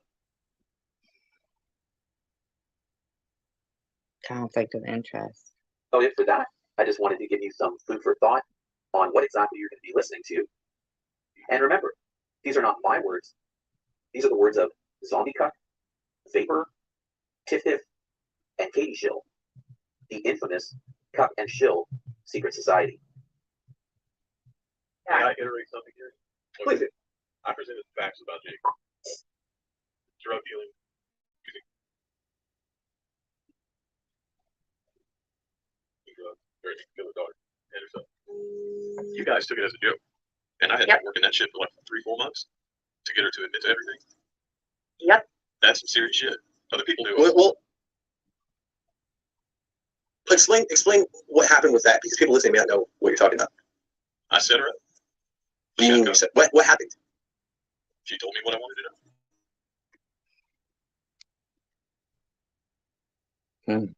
Everybody wanted to know if it was true that she was doing drugs, using drugs, mistreating her child. And she, It seems almost like that same person did those same things, kind of to the women here that have young children. was. And is this person? And she also admitted to the Pornhub stuff too. She uploaded Tiffany's porn. I've got everything, man. Okay, let's be clear. It wasn't porn. Porn that with the intention of Yeah. porn. It was just a person. Wow, this is fucking from 2020. And now in 2022, Tiffany's still saying the same shit. Wow. It's not video. She did it. It was fed to her. She denied it. And I made her admit to it. So you took Tiffany's porn No, and baited Jenny with it? No, I didn't take It was it later. a video. Okay, because earlier. Oh my God. What is she, the fucking Mata Hari of YouTube? This is from 4 years ago. It was uploaded 2018, but I guess re-released in 2020. In this broadcast, Katie said she gave the porn to you, and you gave the porn to Jenny. Yeah, things happen. Okay, just so that you're understanding what was said earlier. So Katie, once again, had the porn, gave it to somebody, and some other guy uploaded it. Wait a minute. How many fucking times does something like that repeat itself? You actually said Katie had the porn, because so-called he sent it to Katie. Why? I don't know why. And then she forwarded it on to these men. So this is a cycle. This is a fucking cycle. Earlier, I mean, so just make sure that this is clear. We're all in the same understanding. We all know. Yep. And Wow. And they did the same thing again 4 years later and in between probably. Wow. E-beggars and doom grifters. I hope you're listening to this. Cujo, are you listening to this? Wow. Tiffany knows everything. Jenny was the one that uploaded it. Force may have uploaded it a couple times, like 8chan or chan, shit like that. Josh, why are you playing coy? Why are you playing dumb? Because you knew I was in that hangout with that they were all in, and you knew that I knew this already. Wow. So I'm just kind of curious You why guys, you have. what are you discussing? You guys thought it was a joke or some troll or something? No, that shit's real. Yep. Really real. Like CPS. You guys were in that group. You guys were invited into that group call that we had on Google Hangout, and you saw everything that we wrote. You know, it was pretty clear what happened at that point because we talked about it. Wow, are they sadomasochists? I mean,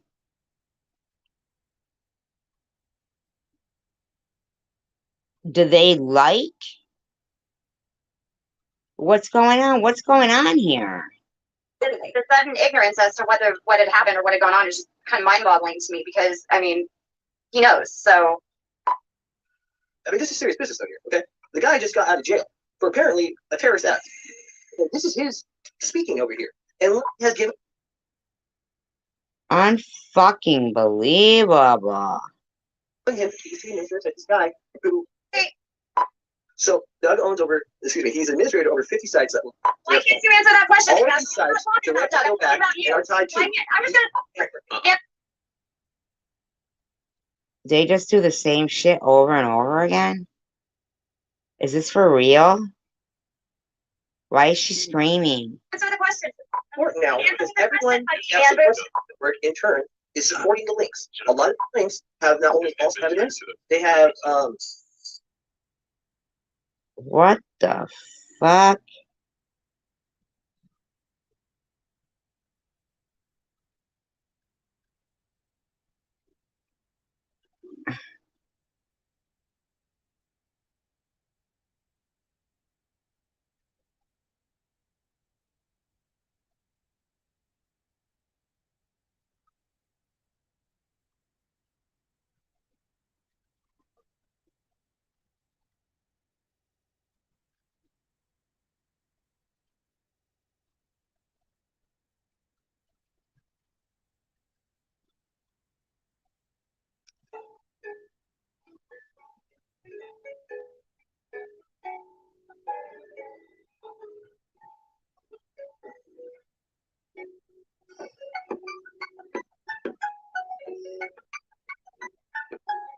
Oh my god.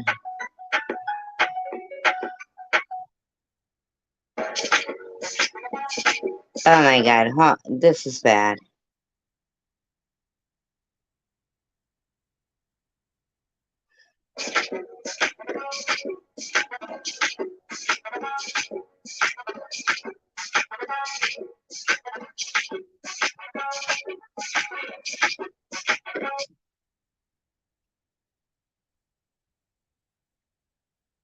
This is unbelievable.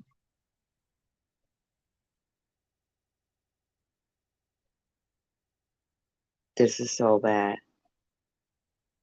This is so bad. Oh my god, this is so bad.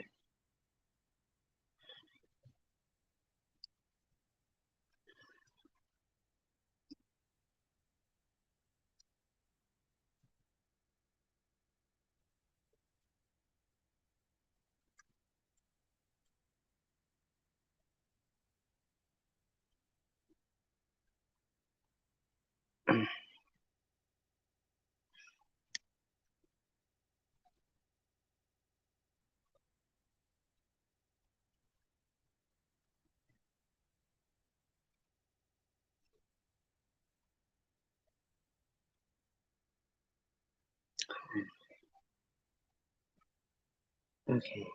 3 years ago.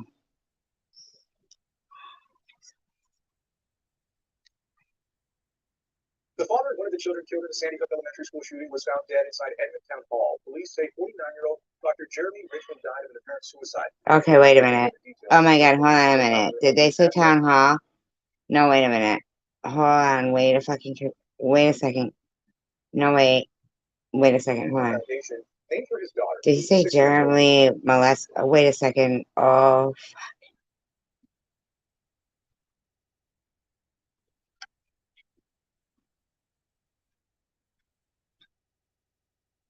Founder of the Abiel Foundation, named for his daughter, who died of an apparent suicide. Oh no. Okay. Dr. Jeremy Richmond died of an Oh, apparent Jeremy Riston. Okay. Richmond. I thought I said details. Richmond, co-founder of the Aviel Foundation, named for his daughter, who was 6 years old at the time of the Sandy Hook shooting. I've got most of from CBS Fever. Well, that's pretty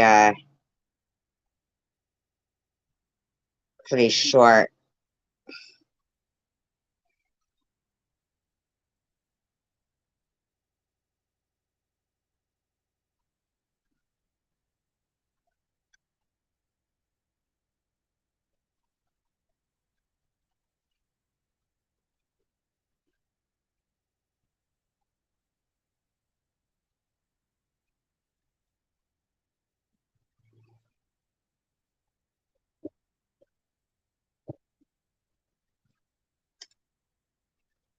Okay, Mr. Kim.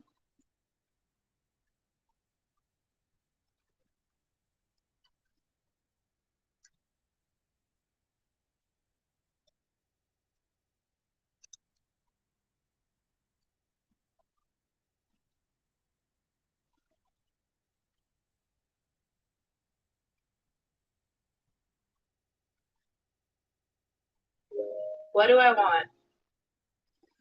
I want to know myself and better help me. I'm going to talk today about the science of violence, compassion, and the brain. And I hope by the end that I'll be able to compel you to recognize that while we are just animals and potentially resigned to the base instincts of potentially even violence and aggressive behavior, what makes us different as animals on the planet, what makes us humans, is our capacity for imagination, for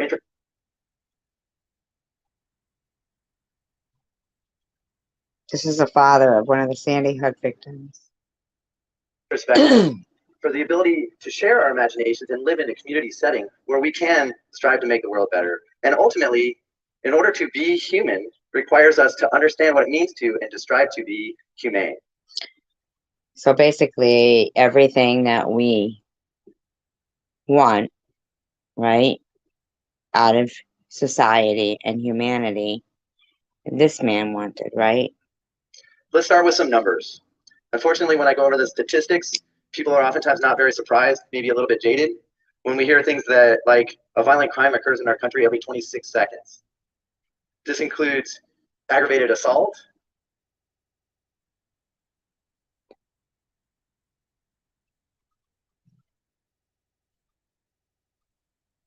a rape every 4 minutes, and a homicide roughly every 30 minutes. When it comes to violence to self, somebody dies by suicide every 14 minutes in our country, and due to a drug overdose every 12 minutes.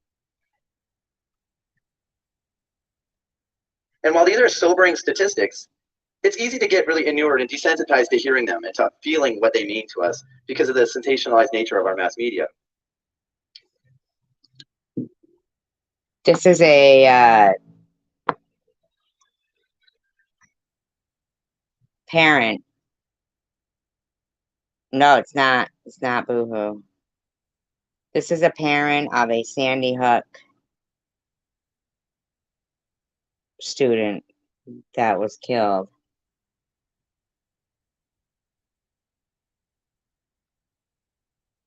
In December 2012. This particular video is 3 years ago. Unfortunately, I come before you guys today as the face of these statistics. My wife Jennifer and I lost, at that time, our only child, a beautiful little girl, Aviel, when she was 6 years old and murdered in her first grade classroom with 19 of her friends and classmates and 6 of her educators on a dark Friday, December 14th of 2012 in the Sandy Hook. 6 teachers. Strange, isn't it? How did the other classes get out, the other kindergartners, without any adults leading them out? 6 teachers? Strange. Elementary school shootings that took place in Sandy Hook, Connecticut. I'm not saying people didn't die. I'm saying they died in mysterious circumstances. And here, in my opinion, going along the theme of inflection, a change in angle, a change in perspective. We had a very personal anniversary this past February. I mean, imagine something happening like that and be shrouded in such mystery. And for a troll group, a troll suicide troll group, to have your addresses, all of the survivors' addresses,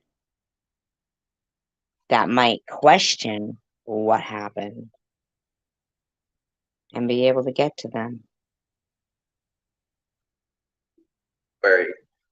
Avielle had lived a beautiful 2,250 days of life. And on February 11th of this year, she'd been dead that same number of days. And every day past that, every day since then, we're left with only imagining what she could have done, what she could have been. As you can also imagine, in that depth of heartbreak, in that dark area of grief. Now, do you know, in the court documents, Sniff Sniff ended up striking up quite the relationships within that group of people. So from what I heard there was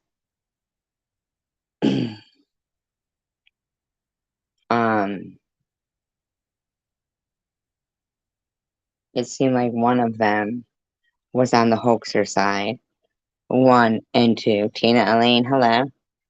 1 and 2. I feel they all took part in being on both sides. Now, by saying hoaxer side, it does not mean to imply that nobody lost their lives there. Just not quite in the way it was interpreted. Let's keep listening to this, man. Be human. This is a re-upload on May 26, 2019. 3 years after he made it on, this was on TED X TV or whatever it is there. We felt that world was spinning out of control.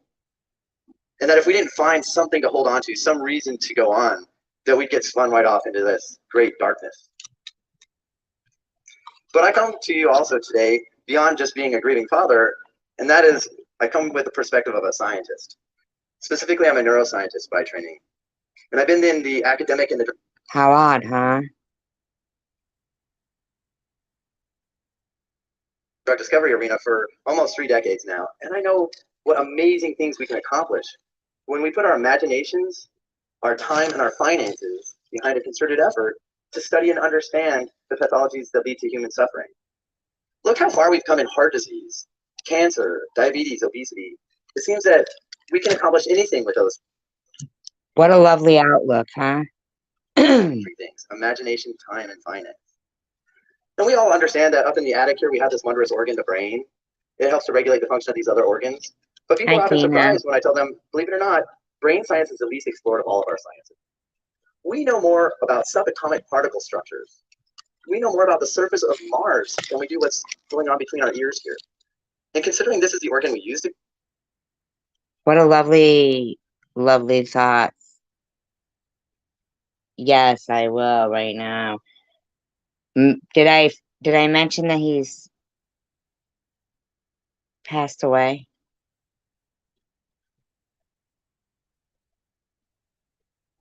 Took his own life.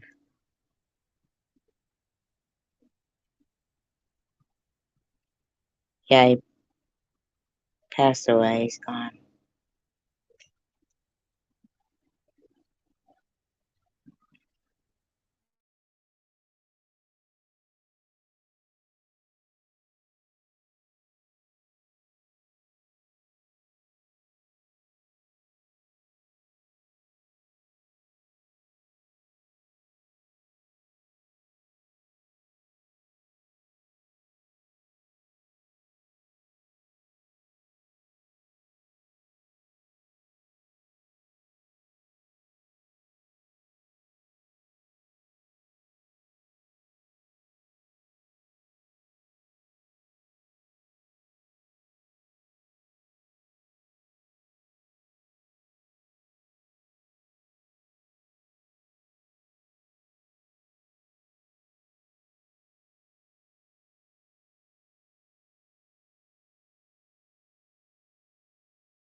I can't help but think that somebody who felt like this and was making such progress and his foundation was doing so much work, and this was already his subject of this particular release or whatever re-upload was done the day after he died. You consider it's kind of ironic how little we know about it. Only 5,942 views. I believe it deserves so much more.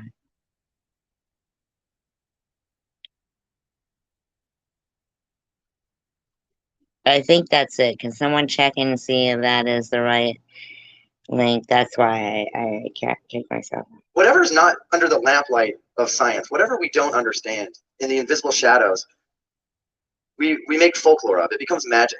Oftentimes we fear it and approach it with trepidation. Brain science is no different. It's not uncommon to hear people refer to themselves in a dualistic fashion. You know, here's my meat on top of my feet, but where am I? I'm out here somewhere else. Well, I like that, huh? Here's my meat on top of my feet, but where am I? Somewhere else. That's just not the case. While we don't know a lot about the exact molecular, cellular, genetic, and environmental factors that underlie our behaviors in the brain, we do know that the brain is the organ that houses our memories, our feelings, and our behaviors. So when Jennifer and I were faced with this infinite heartbreak, how incredible is this person, huh? In this darkness, needing to do something, we chose to play to our strengths as scientists. And we created a nonprofit foundation in honor of our little girl Avielle called the Avielle Foundation. And now he's gone and it'll be over, and somebody who was doing something good is suspiciously, in my opinion, allegedly, and from what I've read, dead now.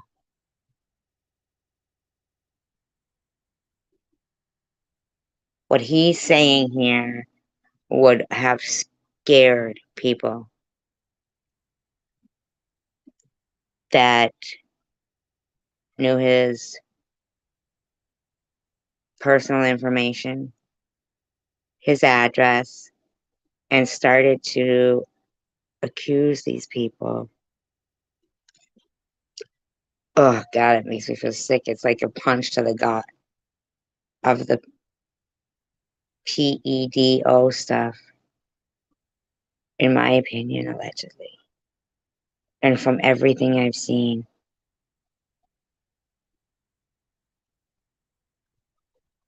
Ugh.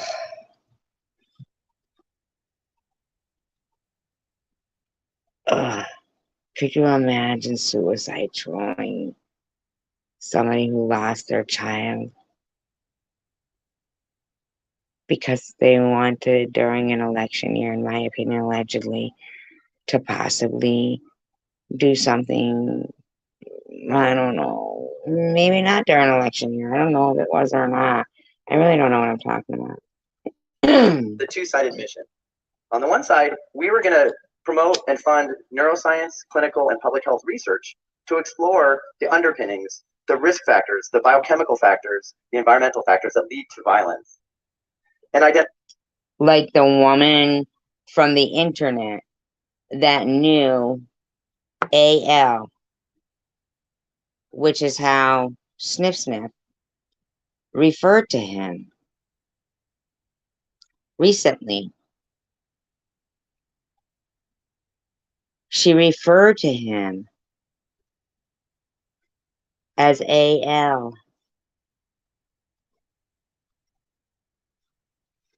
Okay, so here it is. So here's the thing, okay? Man. Okay. All right. So what I'm talking about right now might seem a really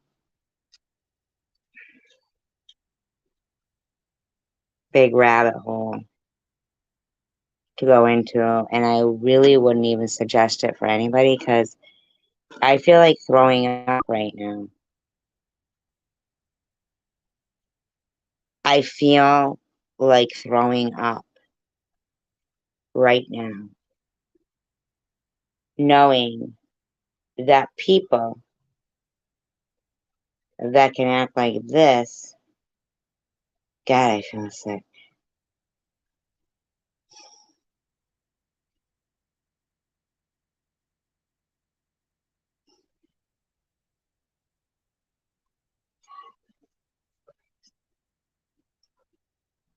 People who can act like this, okay? Right. And call themselves Reich, which is Reich, Reich Watch. Okay? Aryan empires. But yet they're revealing something that I think is, I'm in agreement with them. So perhaps I might be what they hate if they hate Jews. I mean, I'm not practicing Jew, but if you were gonna, say to me, hey, your life depends on it. Are you a Jew, practicing or not practicing? We'll take you out if you say you are. I would say, okay, well, hey, so long, Sylvie. Bye bye. It's been a good life. And a good life. Make sure it works and I don't get back up. Or it doesn't, yeah, I mean, seriously. So, but at the end of the day, when you think about this, if that person who's making this particular video, okay, not the doctor I was just talking about and playing, but I've gone back now to a video of somebody called Aryan Empires that was uploaded in 2018 originally. Okay.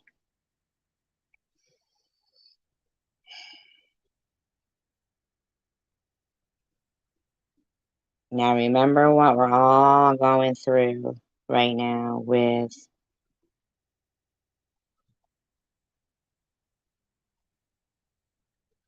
Tiffany. He was Vapor was working with KJ on Truther Wars, and they were attacking the hoaxers, as they call them. That's the Sandy Hook hoaxers, and then the other side, but they all played both sides. And that shows he was working with that crew. Now, what we're going to get at is a little secret society that had a meeting and did a little chatty do, I guess. This is important, you guys.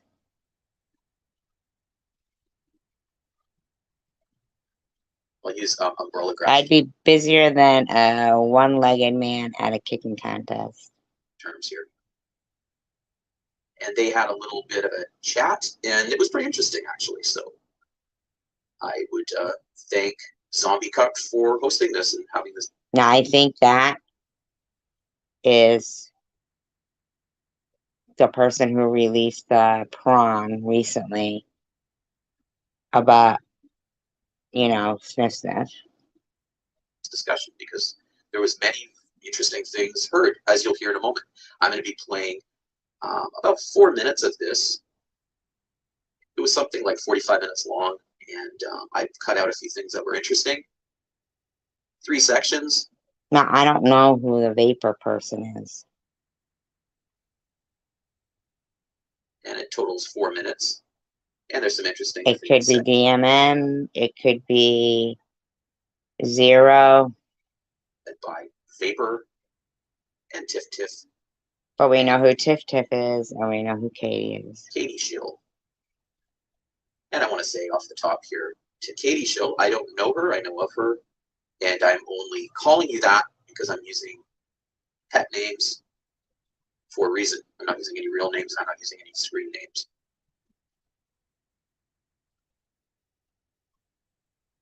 This is so bad right here. And I only found that picture and used it because I thought it was kind of funny. I understand it might not be real. So it's just used for humor and for lack of another picture, etc. So don't take that as a big offense at nothing against you or anything like that. So I want to be clear on that. But now I'm going to read something before I play these audio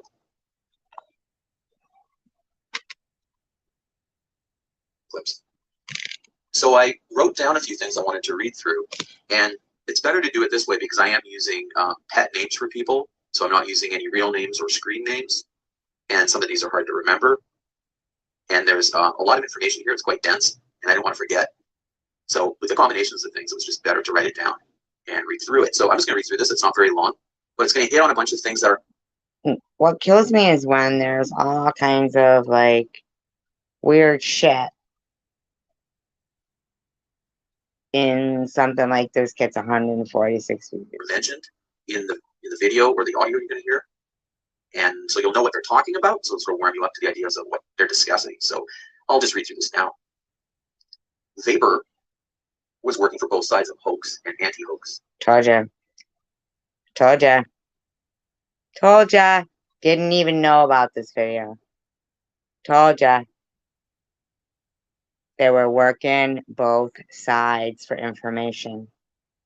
He worked for federal raids. He's been friends with Zero for years, as he claimed.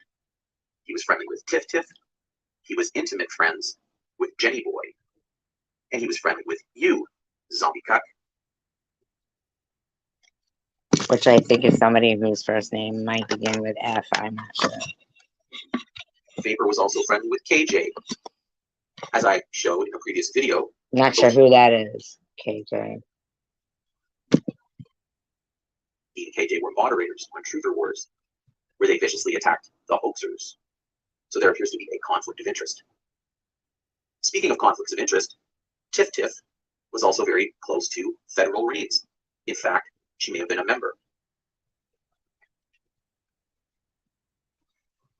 Some of you may have forgotten. I told you that it's not about communities for them. It's groups and gangs and legions. How she and Umbrella Graph flirted over the interwebs as she pretended to be his daughter. At the same time, they were both deeply involved with pushing hoax theories and trolling and doxing people. Here's another link most people probably don't know about. Now remember, the guy we were just listening to lost his daughter, but was very involved in trying to expose or figure out or treat or do something good and productive to the behavior of society in a violent way. These people knew everything about him and are constantly tested by porn being dropped, children being threatened and used. And it's like, it looks like it's almost like making deals with the devil.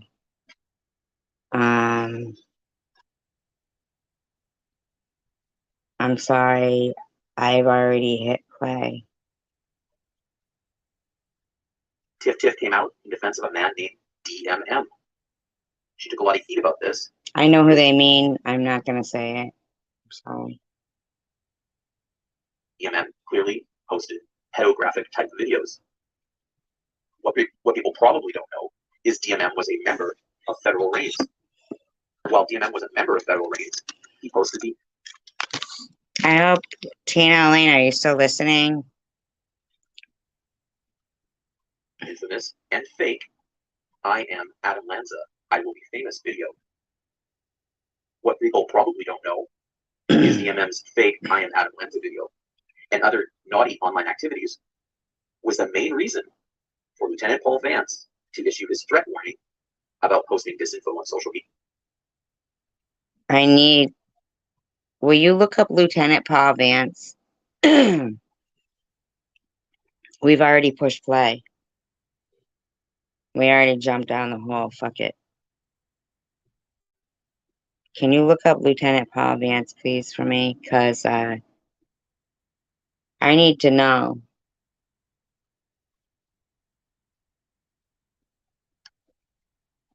Media and his infamous statement about if you don't hear it from these microphones, etc., etc. And there I'm referring to Sandy Hook.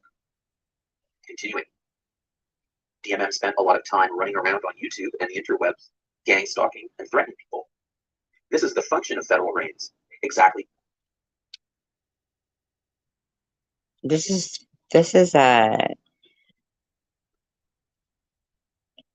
let's go back, yeah. On YouTube and the interwebs, gang stalking, media, and his infamous statement about, probably don't know, is DMM's fake I am Adam Lanza video and other naughty online activities was the main reason for Lieutenant Paul Vance to issue his threat warning. What I don't understand is, I want to know, was the video, that particular video, I know where it is. Yeah, Lieutenant Paul Vance. And I want to know, was this particular video uploaded? Well, okay, alright, wow, okay, I'm fucking swimming deep, I could drown, but I already pushed play. See, when I said that TM is a liability, well, TM, liability. Get yourself a new Mata Hari. I get it, yeah. She's pretty, I don't know, did you guys do that on purpose? Wire her jaw shut so that she seems so unemotional?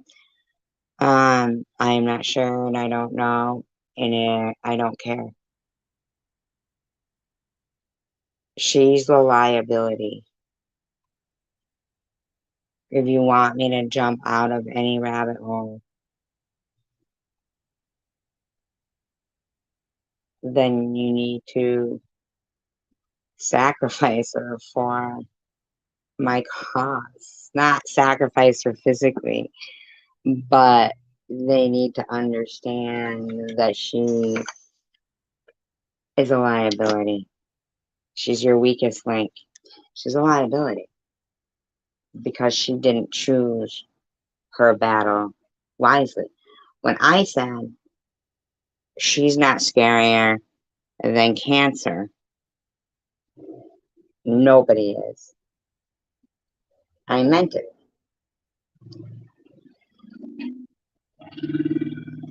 God, cars are so like noise pollution nowadays, right?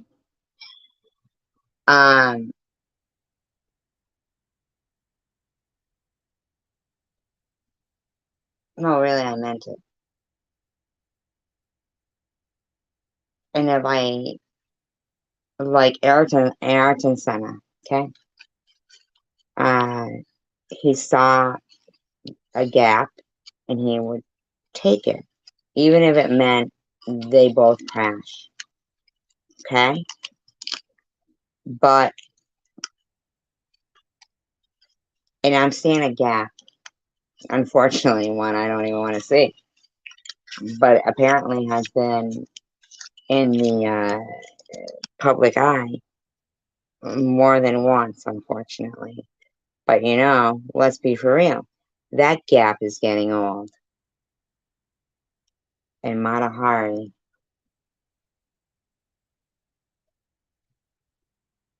isn't quite. She's your weakest link. Dump her. About posting disinfo on social media and his infamous statement about if you don't hear it from these microphones, etc., etc. And there I'm referring to Sandy Hook. Continuing. DMM spent a lot of time running around on YouTube and the interwebs, gang stalking and threatening people. This is the function of federal reins, exactly as Vapor described his job assignment by. Now, I'm just saying. that when there's this many men complaining that this same dead fish fuck looking of a woman is still, you know, thinking she's all that. Let's be for real. Like, you can't say that something went south without, you're gonna sit there and make fun of old women and this, that, and the other thing, this. You have to understand that at some point, for your use, you're too old. You're redundant. This particular deep dive into the swamps has revealed that you are redundant. Time to put you out to pasture. The FBI, since federal reigns styles themselves as white knights, when in fact they attack anyone and everyone. And unlike what they claim, they do attack people without provocation. I know this from personal experience. Another interesting case is Doug Magoo. I don't know who Doug Magoo is. Doug was a hoaxer who supposedly went to jail for, quote, terrorist threats. Somehow he was released from prison, undoubtedly on parole, and he was instantly assigned to run 50-plus web. So here's the thing. 50-plus websites. Doug Magoo. Would we type it in? Probably. And find that same astonishing news. And be like, wow, though, here's 146 views on it. But if those 146 views joined over with the views here, and then the other people who are appalled and disgusted, like Boohoo Effect, he's a wonderful example of convictions and a good moral compass. If he would bring his so wonderful and I'm not facetious. I am not being facetious. I mean, there's wonderful people in this room. Maybe, there's few talk, but what I'm saying is that, like, the people in this room and spread throughout communities are good people. Hi, Zombie Queen. See, that's my very first mod right there, Zombie Queen. Yeah, very first mod right there.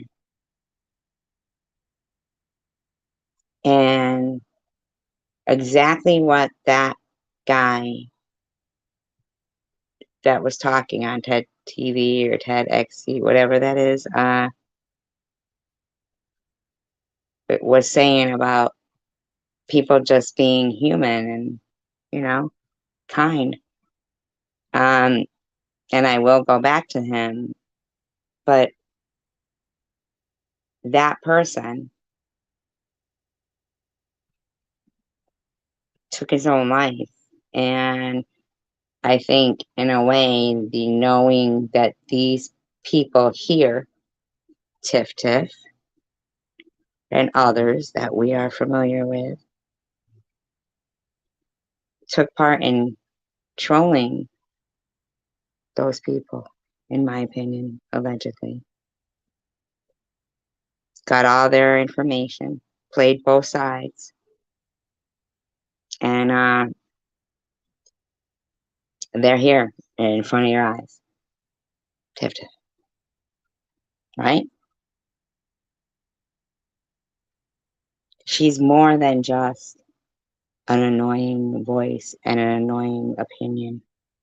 Thank you, Zombie. Same to you. Absolutely. She's much more of a problem. When a neuroscientist with a good heart and a good message, I call her a suicide troll. She knew his address. They're saying, and this is all just allegedly and in my opinion. They are all in some kind of a right? His message is very similar to all of our message, right? We get along with him. Cassidy said, "Hey, can you please drop this person's the link to that video?" Right? No, no, no, Zombie Queen. People are scared because they have good reason.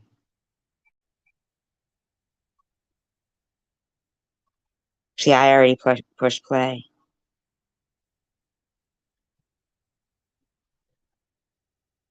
I was in here doing my thing and went down a rabbit hole, and now it's just there, and fuck it, right? Websites for the anti-hoax group. He was also intimately involved with a hoaxer named Jenny Boy, who has made threats to the. I did come across her channel about a week ago, but I'm not even gonna. Just not. I'm trying so hard to say I was like cave diving or whatever it is. You know what I'm saying? Keep that rope and that what is it, grappling hook? I don't know. Keep it up top of this rabbit hole. It's so, man, I feel like puking. This exact same group. What people may not know is that Jenny Boy was a long-term member of Federal Reigns. She worked with Agent Gimp and Umbrella Graph for many years. She trolled and threatened many people for them, including. Now, I feel like I do know exactly who he means, and I'm not even going to read out his description of it all. But, myself. It's also claimed that Jenny Boy was in control of and had admin privileges to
yeah, my God.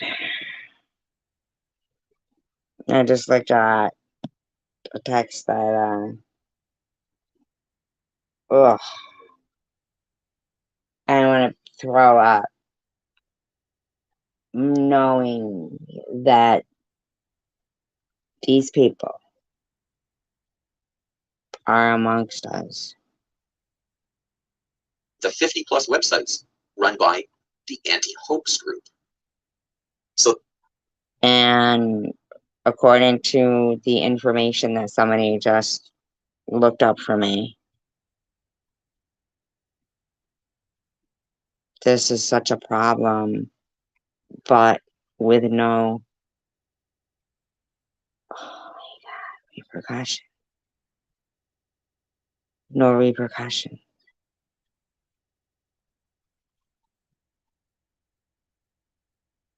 What do you mean expat? No repercussions. What's expat? So that's about it for that. I just wanted to give you some food for thought on what exactly you're going to be listening to. And remember, these are not my words. These are the words of Zombie Cuck, Vapor, Tiff Tiff, and Katie Shill. Now, tell me this isn't exactly what you're The hearing infamous now. Cuck and Shill Secret Society. May I iterate something here? Please do. I presented facts about Jake. Drug dealing, using drugs, threatening to kill his daughter and herself. You guys took it as a joke, and I had to work in it. God, I want to puke. That shit for like 3-4 months to get her to admit to everything. Yep. That's some serious shit. Other people knew. Well, explain what happened with that, because people listening may not know what you're talking about. Etc. What happened? She told me what I wanted to do. Everybody wanted to know if it was true. She was doing drugs, using drugs, mistreating her child. And she was. And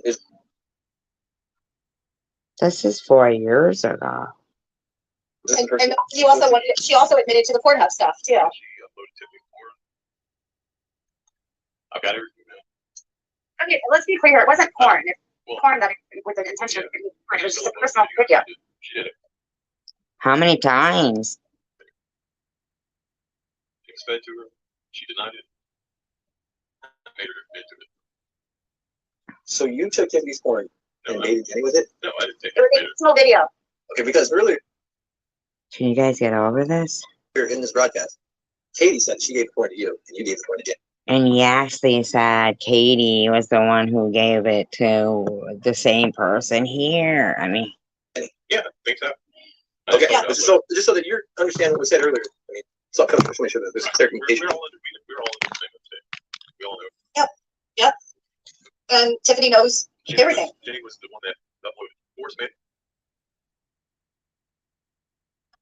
I've uploaded it a couple times, like 8chan, 4chan, shit like that. Yeah, so why are you playing coy? Why are you playing dumb? Because you knew I was in that hangout with that they were all in, and you knew that I knew this already. So I'm just kind of curious why that. Please discuss it. mm, You guys thought it was a joke or it was some troll or something. No, that shit's real. Yep. It's really real. Like CPS You guys were in that group. You guys were invited into that group call that we had on Google Hangout. You saw everything that we wrote. You know, it was oh my God. pretty clear what happened at that point. Because we I know talked about it openly. the sudden ignorance as to what had happened or what had gone on is just kind of mind-boggling to me because I mean, he knows. So I mean, this is serious business though here. Okay, the guy just got out of jail for apparently a terrorist act. So this is his speaking over here, and has given him keys to the administrator. This guy who. So Doug owns over. Excuse me. He's administrated over 50 sites. why can't you answer that question? All of Dad? these sites directly go back and are tied to. Oh my God. I'm just gonna answer the questions. Important now because everyone has to work in turn is supporting the links. A lot of the links have not only false evidence, they have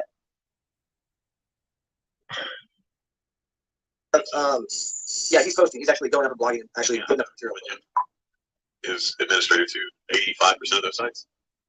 If she was, she'd be able to take her stuff down. It's there for a reason. When young is administrated to 85% of those sites. If she was, she'd be able to take her stuff down. It's there for a reason. When young is administrated to 85% of those sites. He's the one repeating this, not me. I don't know who Jennifer is. It's there for a reason. I think my job is finished here. Any questions?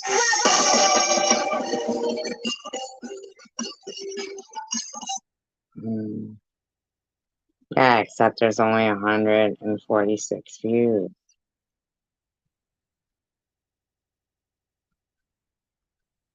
I mean,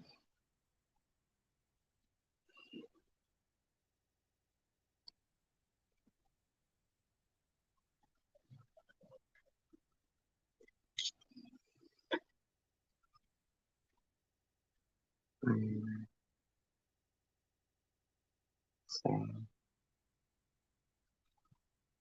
Really sad. I think so. The father.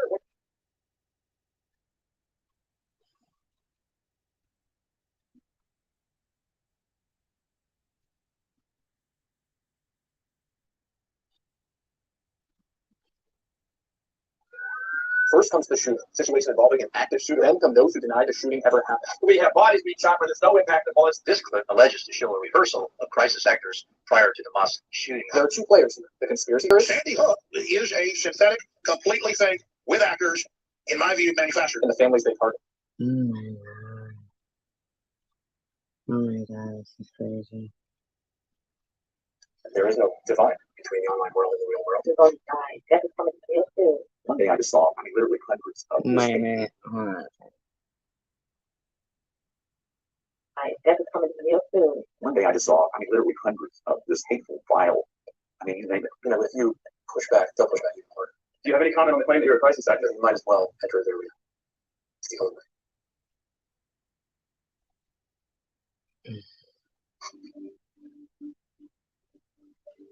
Conspiracy theories aren't new. Why don't you swear in the Bible and walk out of there? But what is new are conspiracy theories making shooting victims and their families one of their main targets. I am Lenny Posner. My son Noah was killed. Okay, so Tiffany had Lenny Posner.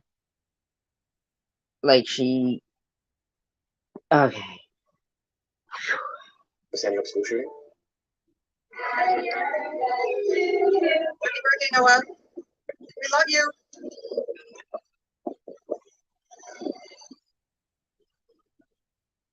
Immediately after the tragedy, hoaxers were already targeted. Oh my god, this is terrible.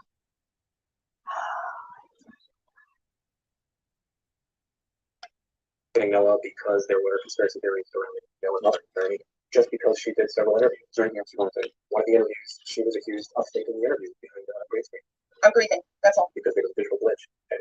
Folks, we've got video of Anderson Cooper with clear blue screen out there. He's not there in the town square. So actually, Oh my god.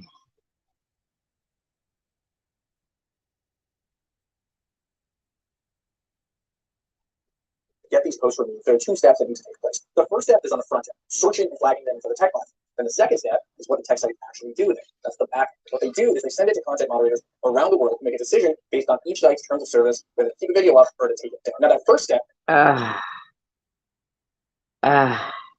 takes a lot of time and energy, but for some families, taking on the conspiracy theorists isn't a choice. It's a necessity. In 2014, I decided to get more involved in what I was seeing as a very serious problem that wasn't going to go away. This is just a search on most recent. Anything tag Sandy Hook. There were thousands of YouTube channels with the same mirrored content. So I knew oh my god. This thing that needed to be done. Lenny Posner founded an organization called Honor, a network of volunteers who search the web for conspiracy harassment content and report it. Oh my god. This is the Honor Forum. This is the major group. People from our group look around the internet. Okay.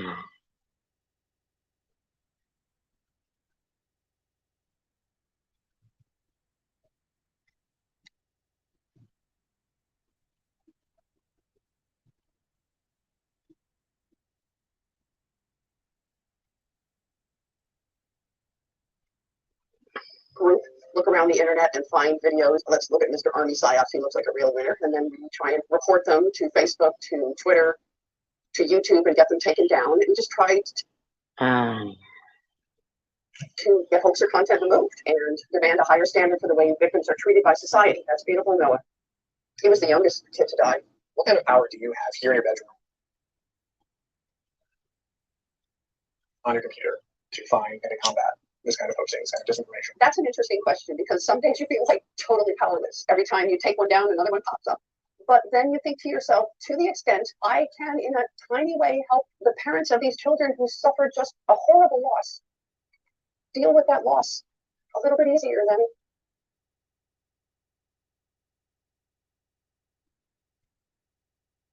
then I feel like I've had a good day.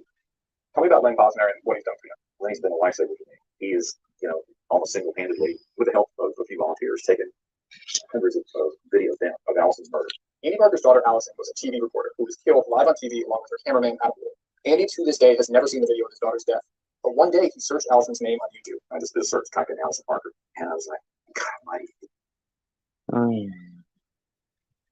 There were pages and pages and pages of thumbnails. It was all hoax related, just sick stuff. According to Parker, he approached Google to try to get the videos taken down on YouTube. He says that they told him that he would have to flag the videos one by one. YouTube is telling me if you flag it, then we'll look at it and we'll take it down, but you have to look at every single one. And I'm going,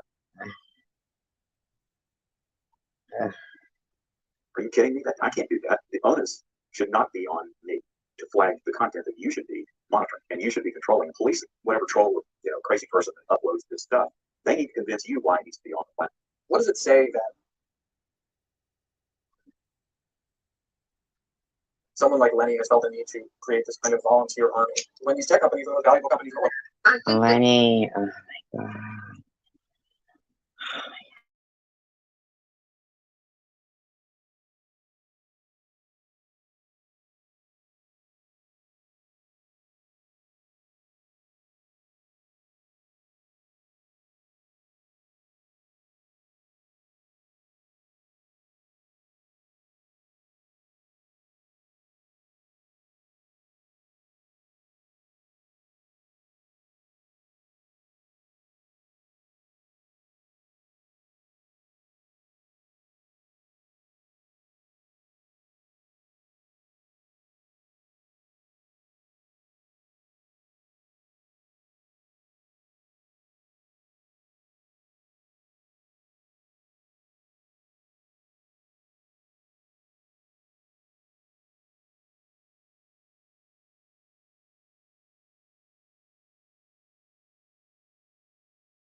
Yeah, all night really. There really hasn't been. Look at it. It's almost 9 in the morning, and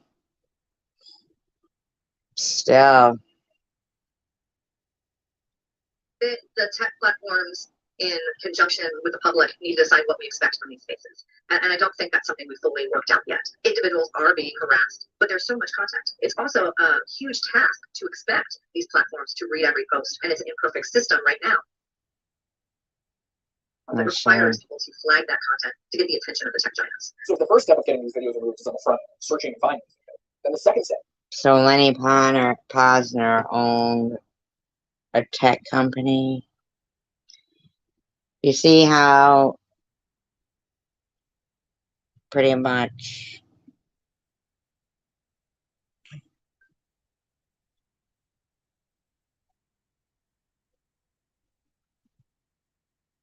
like Mr. Tim, why are you texting me during my live like that?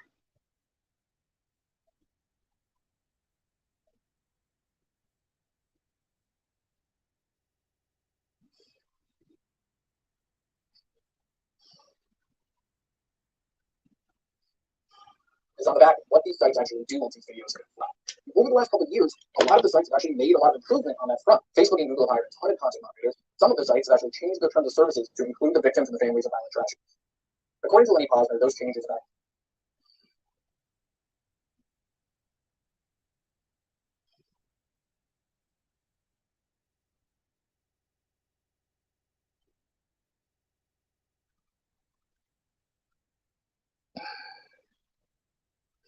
There's honor among thieves.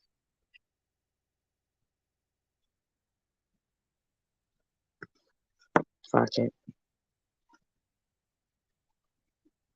actually had a really big impact. More and more of the posts that him and his honor volunteers were flagging are getting taken down. My experience is the likelihood on Facebook this year is 90% that it will get taken down. What remains is stuff that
Could you please tell us who you are? We are from mostly planets Erra. Dr. Day, I thank you for your efforts on that tragic day and for testifying today to try to make sure that Newtown never happens again. Thank you for the opportunity to speak. I want to recognize the valiant efforts of the first responders from the greater Newtown area. Thank you for your service. And to the families whose loved ones actually made it to the ER. We all tried our best.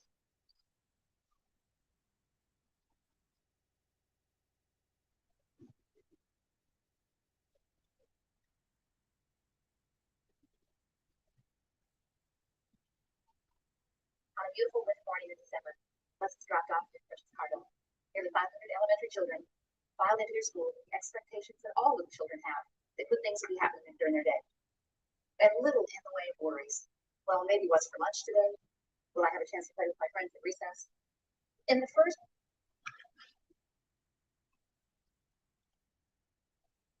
three classrooms in the front hallway, the little first graders were hung up and the morning routine began. Circle time on the rug with their teacher. There they discussed the calendar and the activities of the day, along with the activity from the responsive classroom.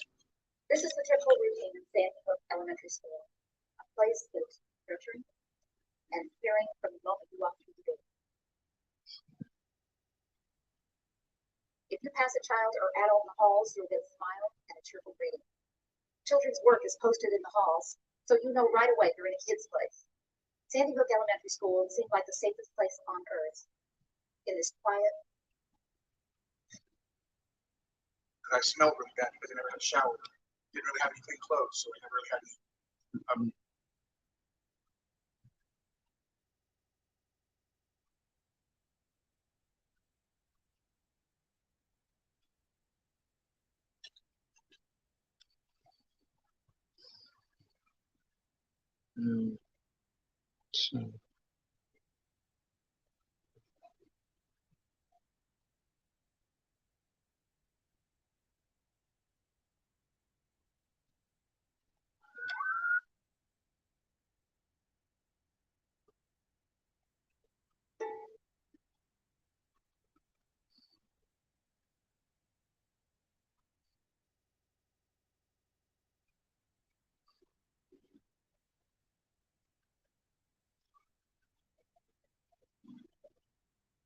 And identify the protective factors that lead away from violence towards compassion, connection, community, and resilience.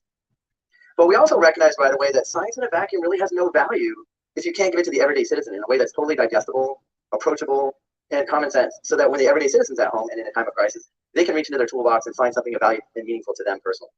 So the second half of our mission, besides research. Funny how those people are so dead set against this kind of common sense value message. Was community engagement and education. And right away we set out on our mission early in 2013, and we found two things. One, we were encouraged that this is a hugely unmet need. Our country responds to violence primarily with incarceration, but doesn't explore it and look at ways to prevent, intervene, or cure it. We wanted to do that, and we realized that we were going to have to bootstrap it ourselves in order to do this. The second thing we realized is that there's a huge barrier in the way. It's this invisible elephant in the room, the mental barrier. You can imagine how well this goes over in a congressional education briefing when you tell them that the problem's a big elephant.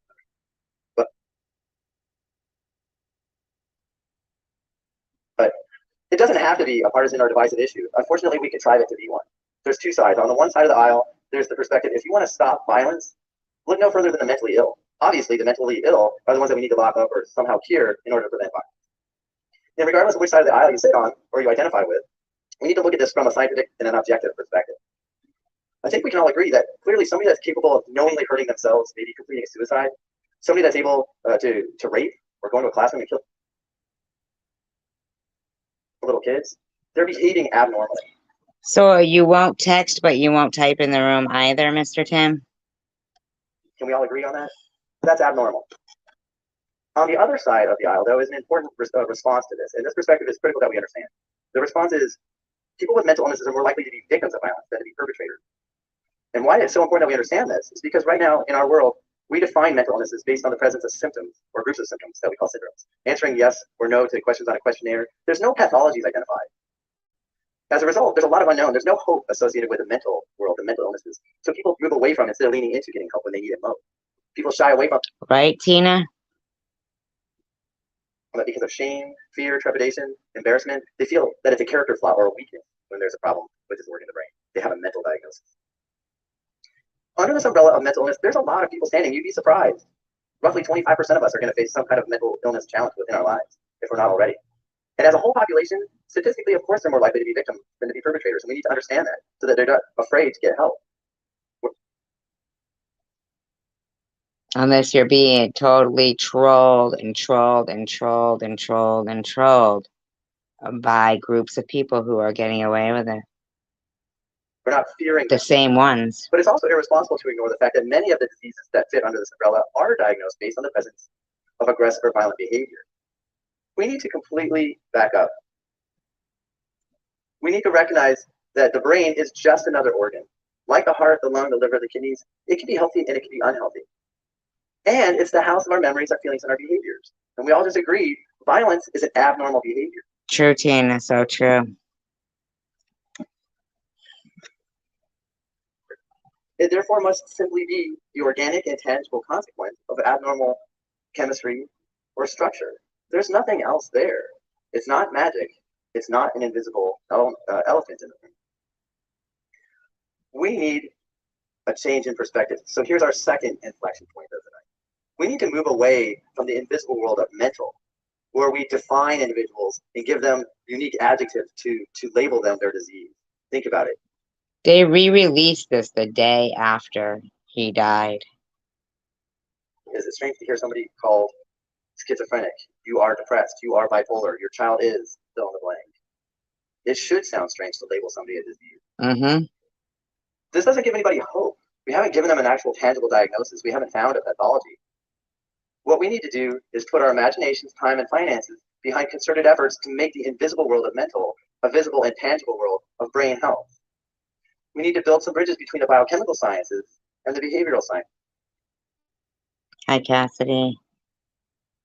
Let's put some of these pieces of the I puzzle don't think in it's a bummer, Mr. Tim. so that a parent can walk into a doctor and hear, instead of he answered yes to 5 out of 9 questions on a questionnaire, instead they can hear, hey, little Johnny's got too much dopamine in his right cingulate cortex, which is just a fancy pants way of saying this totally explains his impulse control problems in the classroom. Here's what we're going to do to work on it. Now, a parent is still responsible for advocating for their health or their child's health, but now there's hope. Now there's no shame associated with it. It's not a broken child or a character flaw. And they're going to lean into getting help like they would for any other disease organ. This is the critical part here. Here's our third inflection as I tie it up. I need you to lend me your imaginations. I need to encourage you to look for that inflection. Maybe you haven't been touched by violence personally. See, man, this guy had a good message. They fucked him up. They fucked him up. But you're encouraged to engage and change your perspective. Look at this picture of Abiel running with reckless abandon. Her feet aren't even touching the ground. What great potential she could have had. What a tragedy that kids are killed on our street corners and in our homes and our schools every hour. Let that touch you. Let it motivate you and encourage you to do something, to roll your sleeves up. And then here are my 3 asks. 1, support brain health research. Yeah. Wow, man.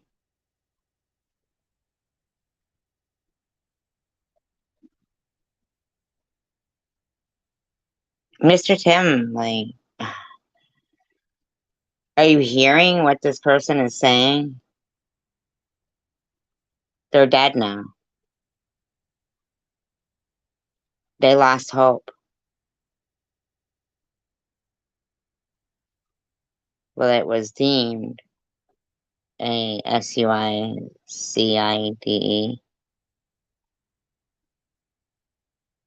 but it doesn't sound right to me.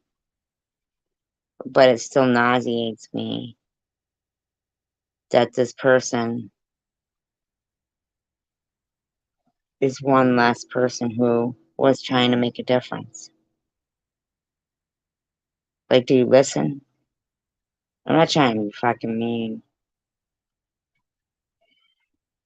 Financially, I know you listen. because you were texting me.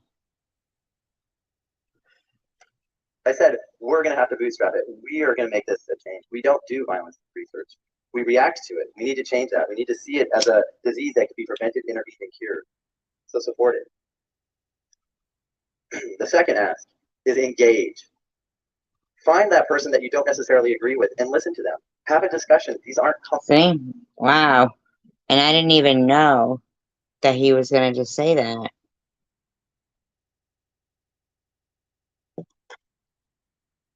But that's just so important, is to listen. Like, I'm literally sick to my stomach because of the future. I get it, like, you don't see how horrible it is that the same person who was involved in stalking people who did end up taking their own lives is making videos saying, SG, I won't stop.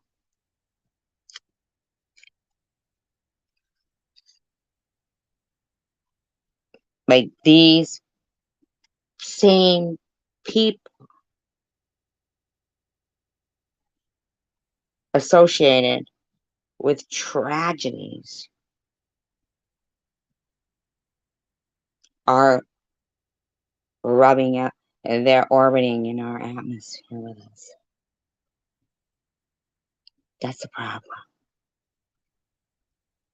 These videos aren't new that I'm playing. Comfortable things to do. But guess what? No change occurs in your comfort zone. Change only occurs outside your comfort zone, where you're not necessarily used to what you're looking at or hearing. Listen first. Try to acknowledge what somebody that's different than you feels and what they think. I'm going to tell a little story, okay? Steve. Who's Steve? Yes, Steve, you're right. Of the Witch SG? The fuck?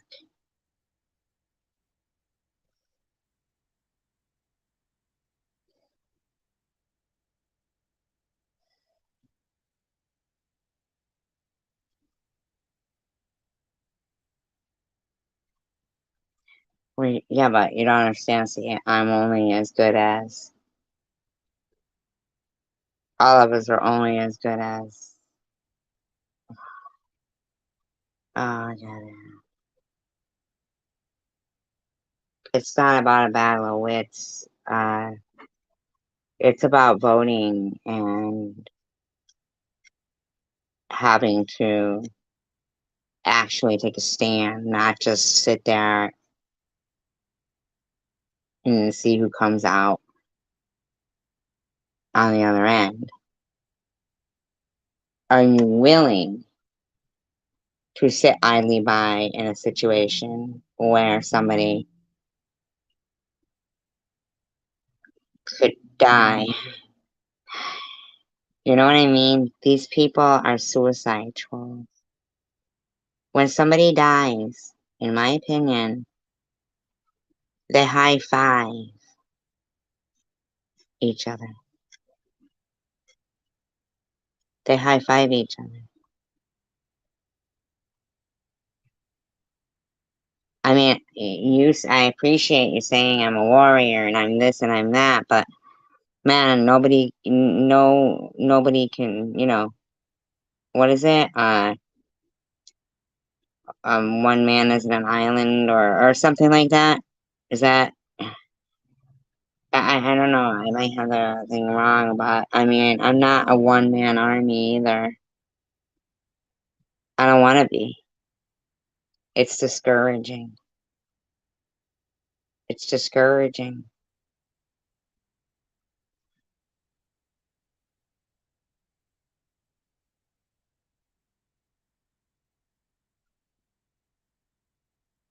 Enormous loss, right, Tina Eileen? enormous, like nauseating. I literally, I could go and throw up right now. I could throw up. Enormous loss. Yeah. Enormous.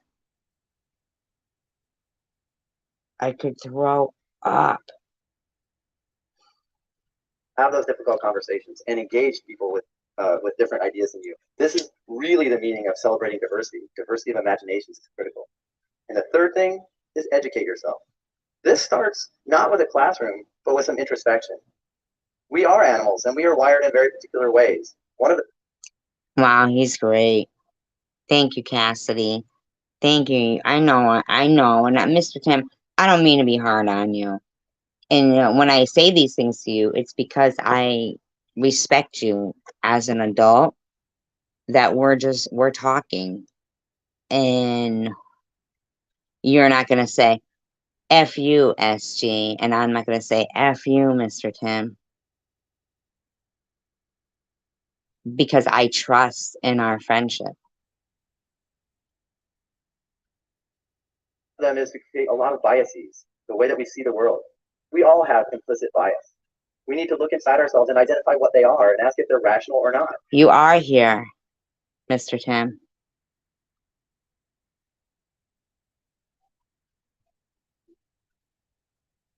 Do you understand, Mr. Tim? You are here. We're 4 people. This man here, okay? He's giving a speech somewhere. Oh, Berkeley. Berkeley. I'm sorry, it's behind him in big letters. Berkeley. They released this the day after this man had died.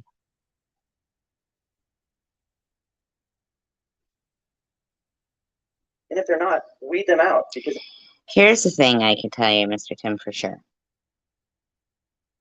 That I don't know, but does this comment, well, you might, because it's your mom and stuff, does that comment show up in the chat?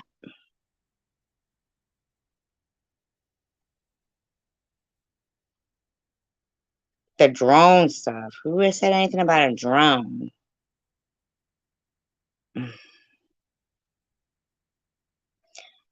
I can understand if people don't understand because they don't watch the news about what's going on, but then just listen. That's all. All you have to do is listen. if you don't actively try to, then they'll become explicit bias. Those are our isms. Racism, sexism, classism. We need to weed those out. Anti-Semitism. Anti-feminism. Yep. No, not a okay. Clone. Oh, you're saying you mean clones? That clone stuff.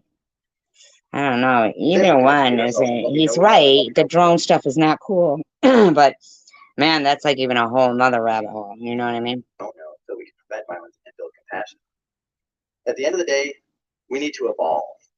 So we need to recognize, yes, we are. We need to bring the human back into the race. Animals, but what sets us aside is our great capacity for imagination, sharing ideas. Like make a conscious effort too. I mean, step outside of yourself, even when it's your own thing going on, or it's a close, whatever it is, step outside of that box, right?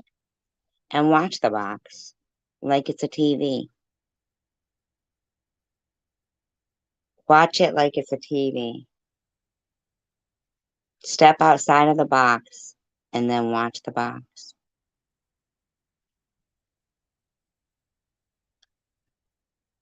Built and wired to live in a community setting.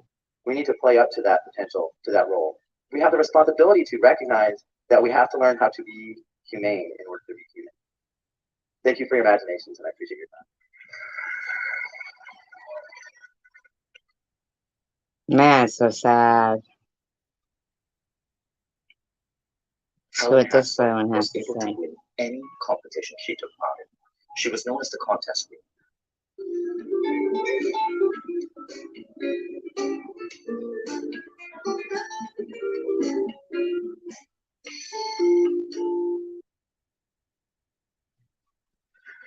I'd like for you all to transport in time with me. We're going to go back to 1932. So my mother went with her family See what this one's about. to a house in 1932, and she told me about going up the stairs, taking a little break to the right, and there was a room there. There were flowers. There were people talking. She was little, so she's looking up at everybody. And the dearly departed was there, laid out on a chair between two boards. Well, he wasn't that big. One board, two chairs. How many of you have seen something like that? Right? Yes, if you're of a certain age, perhaps. We did have a few hands raised. Fabulous. We've taken death out of the home. And when we took death out of the home, we stopped learning about dying and what to do about it. I don't like this one. Let's listen And more identify to the protective Jeremy. factors that lead away from. Let's listen more to this guy.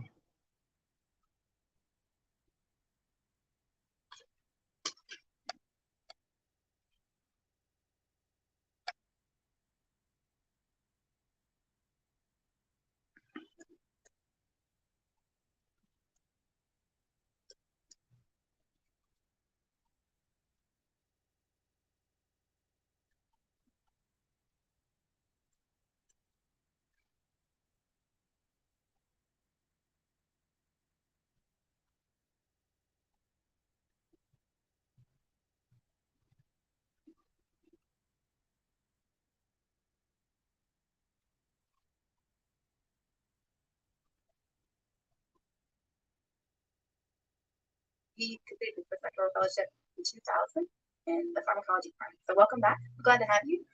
So tell me a little bit about what you did here at Well, I did my postdoc in the lab of Leland Bird, and it was a really exciting time and environment, and I hope things haven't changed a whole lot. I looked at the micro environment within the synapse where cells communicate with each other, and how proteins could be recruited to the area and held in that area to coordinate signaling effectively. And as exciting as that sounds, it was an awesome time, and I got a lot of great education. I think working here, it really carved out kind of a vision beyond the academic study of what I was doing per se. I think it was a really great environment. For the short term and the long term, we have grand visions. We have a simple mission, and that is to prevent violence and build compassion through neuroscience research, community engagement, and education. You have a lot to learn. Wow. Starting from, nothing to now. So there was a lot of things that you had to jump into to do.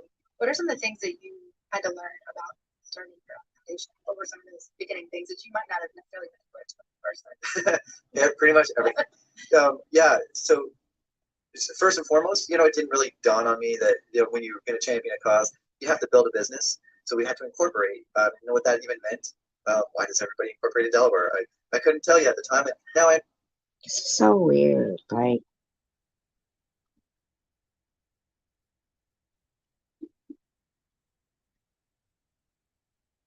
The community of Newtown, Connecticut is coping with a new tragedy this morning, more than 6 years after the massacre at Sandy Hook Elementary School. Police say yesterday that Jeremy Richmond, the father of 6-year-old Sandy Hook victim Abiel Richmond, apparently took his own life. He is the third person connected to a mass shooting to die by suicide in the last 10 days. David Began. oh my God, wait a minute. Wait a minute. What? I was in Newtown outside the building where Richmond ran a mental health foundation named for his little girl. David, good morning. Good morning. This is so very sad. It's got everyone thinking there's somebody in your life that you think about daily or even occasionally. Pick up the phone.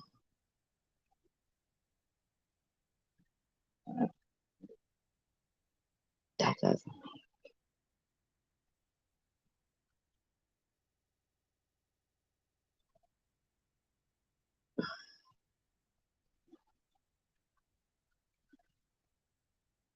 That doesn't make sense.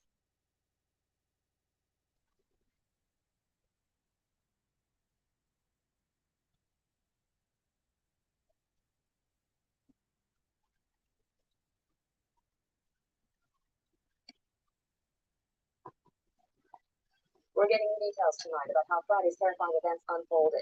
Police are mapping out a timeline of Adam Lanza's final moments. They say he had so much ammunition that many more could have been killed had first responders not reached him when they did. And a warning, some of the details are difficult to hear. With Robin Stingley.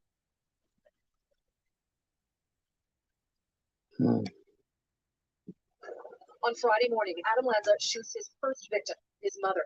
According to officials, Nancy Lanza is hit several times as she lay in her bed. Armed with a rifle, handguns, and multiple 30-round magazines, Lanza then drives 10 kilometers to Sandy Hook Elementary. Why the school is his target remains a mystery. He had a relationship with people that attended there. I think that's what I'm led to believe. And but beyond that, no, we really don't know a lot. Carrying 2 pistols and an assault-style rifle, Lanza walks up to the school and shoots out a window to gain access. At the sound of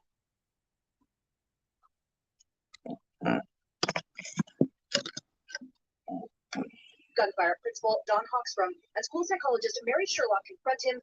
Both are shot. Lanza then heads to the kindergarten and first grade classrooms. He enters the classroom of substitute teacher Lauren Russo. She and 14 children inside are shot and killed. From there, the gunman enters Victoria Soto's class, shooting her and 6 children. Soto saved the lives of 7 other students, hiding them in a classroom closet. 2 other teachers, Rachel DeVito.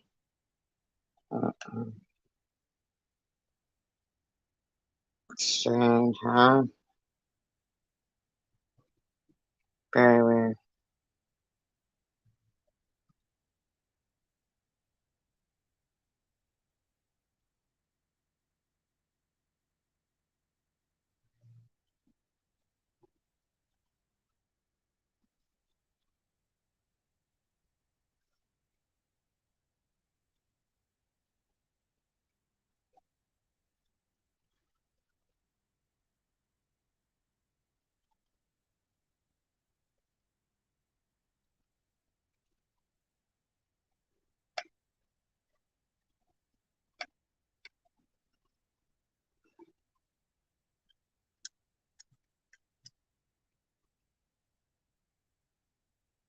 Bye, Tina Lane.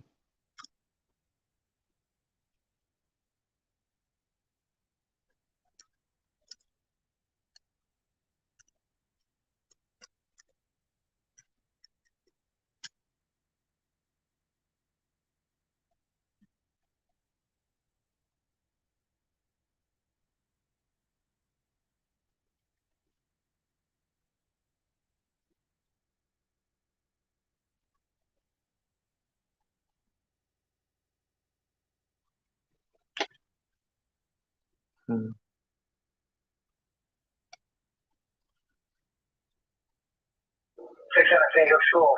Always indicating she thinks that someone's shooting in the building. Somehow, the idea that little children had been shot made it worse. We heard a lot more gunshots in the ambulance team, but then the police and a justice truck run out of the building and go to the fire department. Elementary schools are supposed to be safe places. So how could 20-year-old Adam Lanza have entered this one in Newtown, Connecticut on Friday morning and killed 26 people and then himself?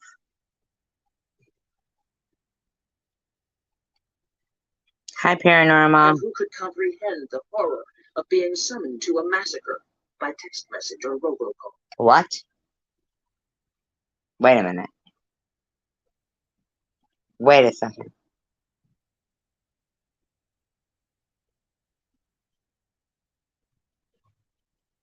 Well, I guess that would be the quickest way, though, wouldn't it? Do you think? Then being told your child is dead. Hi, Jax. I'm so blessed to be your dad. Robbie Parker's daughter Emily was one of the 20 dead children. Now they are no longer anybody's children.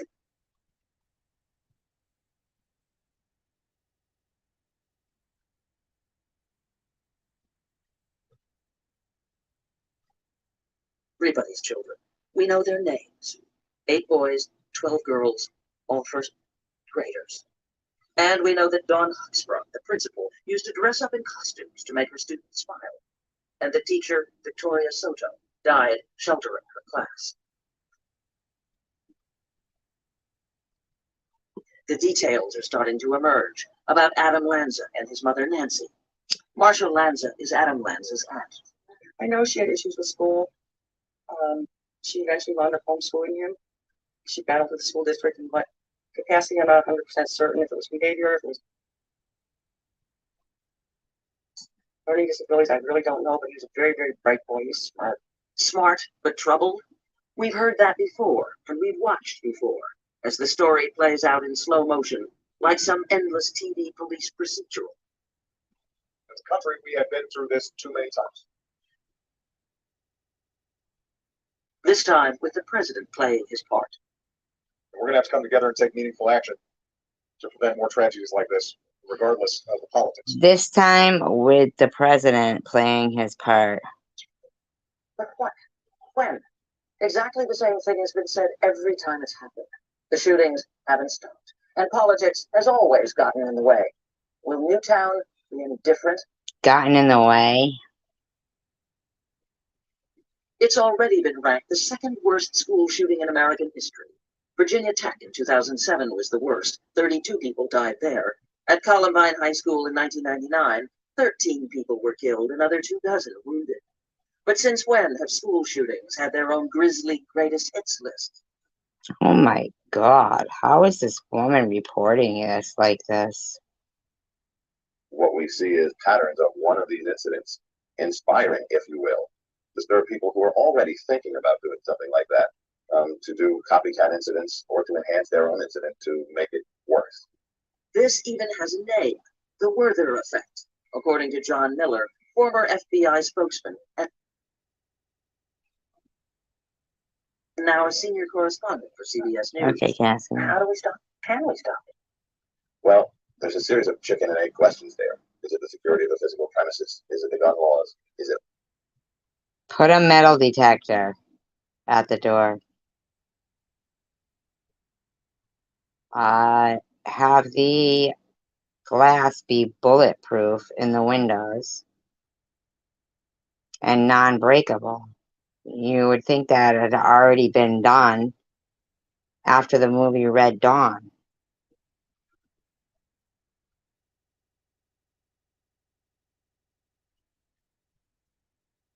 I mean, if you can put bulletproof glass and CVID resistant plastic stuff or masks, and those are killers, then put it on the windows of schools and put in metal detectors.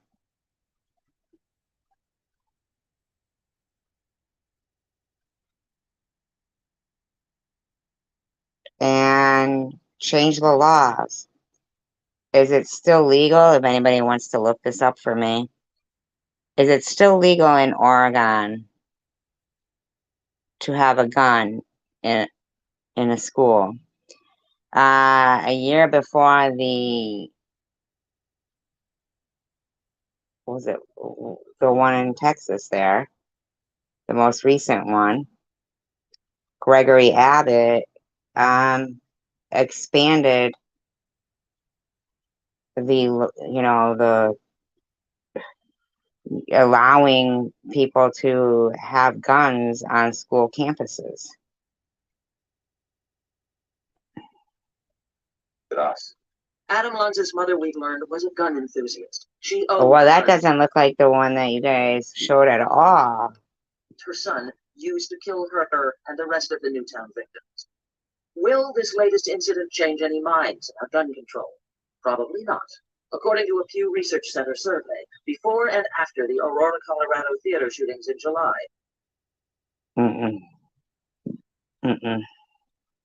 Attitudes remain virtually unchanged. A Gallup poll last year showed that support for a ban on handguns has actually gone down dramatically. How about metal detectors? Over the last 50 years to a record low of 26%. Now listen to this FBI statistic. It was this past Black Friday, the shopping day after Thanksgiving, when we hit the all-time record in history for gun sales. Over that 3-day period, they sold 200. 83,423 guns in the United States. And on Thursday, So is that a good thing, buddy? On Black Friday, you're surprised they sold that many guns when evidently there was some sort of a fucking sale on them. What's federal law?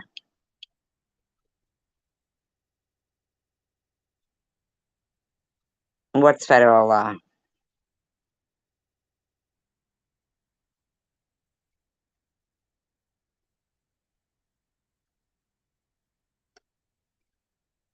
the day before Newtown, the Michigan State Legislature passed a bill that will allow concealed weapons in, among other places, schools.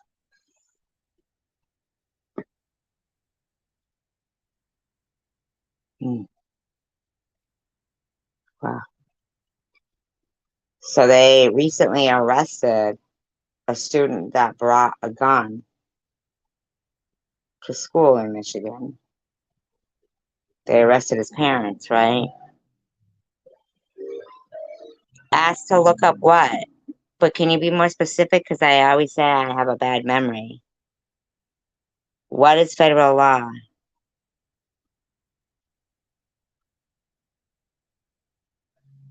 Federal means like across the board, right? Because Michigan is saying that. So what is federal law?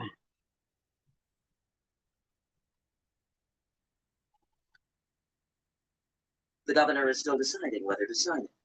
Are we headed toward an environment in this country where we have fortress kindergarten? We don't need to train kindergarten. No, can you just get a metal detector at the school? Gardeners to throw pencils and backpacks that aren't intruders, and to have a SWAT team with a metal detector at every door. Kenneth Trump is president of National School Safety and Security Services in Cleveland. Wait a minute, Kenneth Trump? Why are you yelling at? Okay, to allow them or not allow them?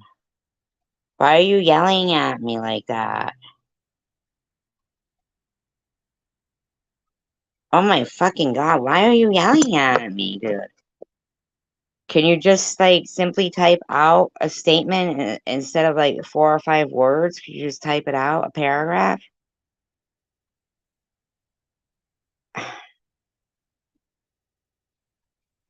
Parents want to know two things. Number one, what steps did you have in place to prevent an incident, and how well prepared were you to respond? I just asked you what I asked a couple of questions. Can you just tell me what question I asked? Why are you like yelling at me?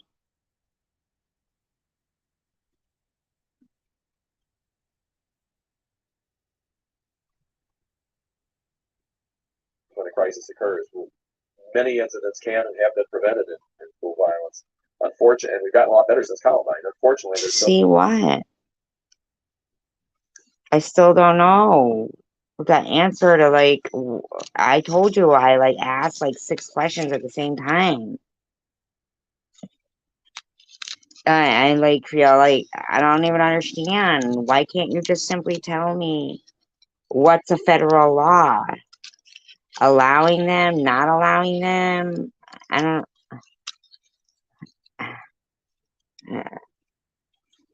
Never mind.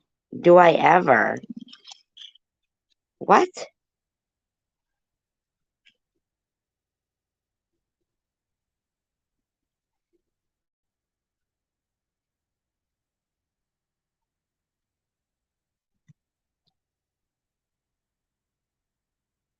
Did I ever what? Never mind. Do I ever? Wow, that was so fucking informative. So you don't like confrontation unless it's with me.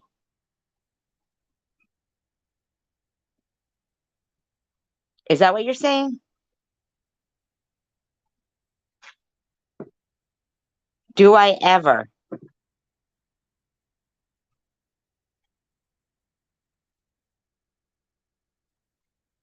Wow, must be so important to you. school shootings, huh? They must be so important to you.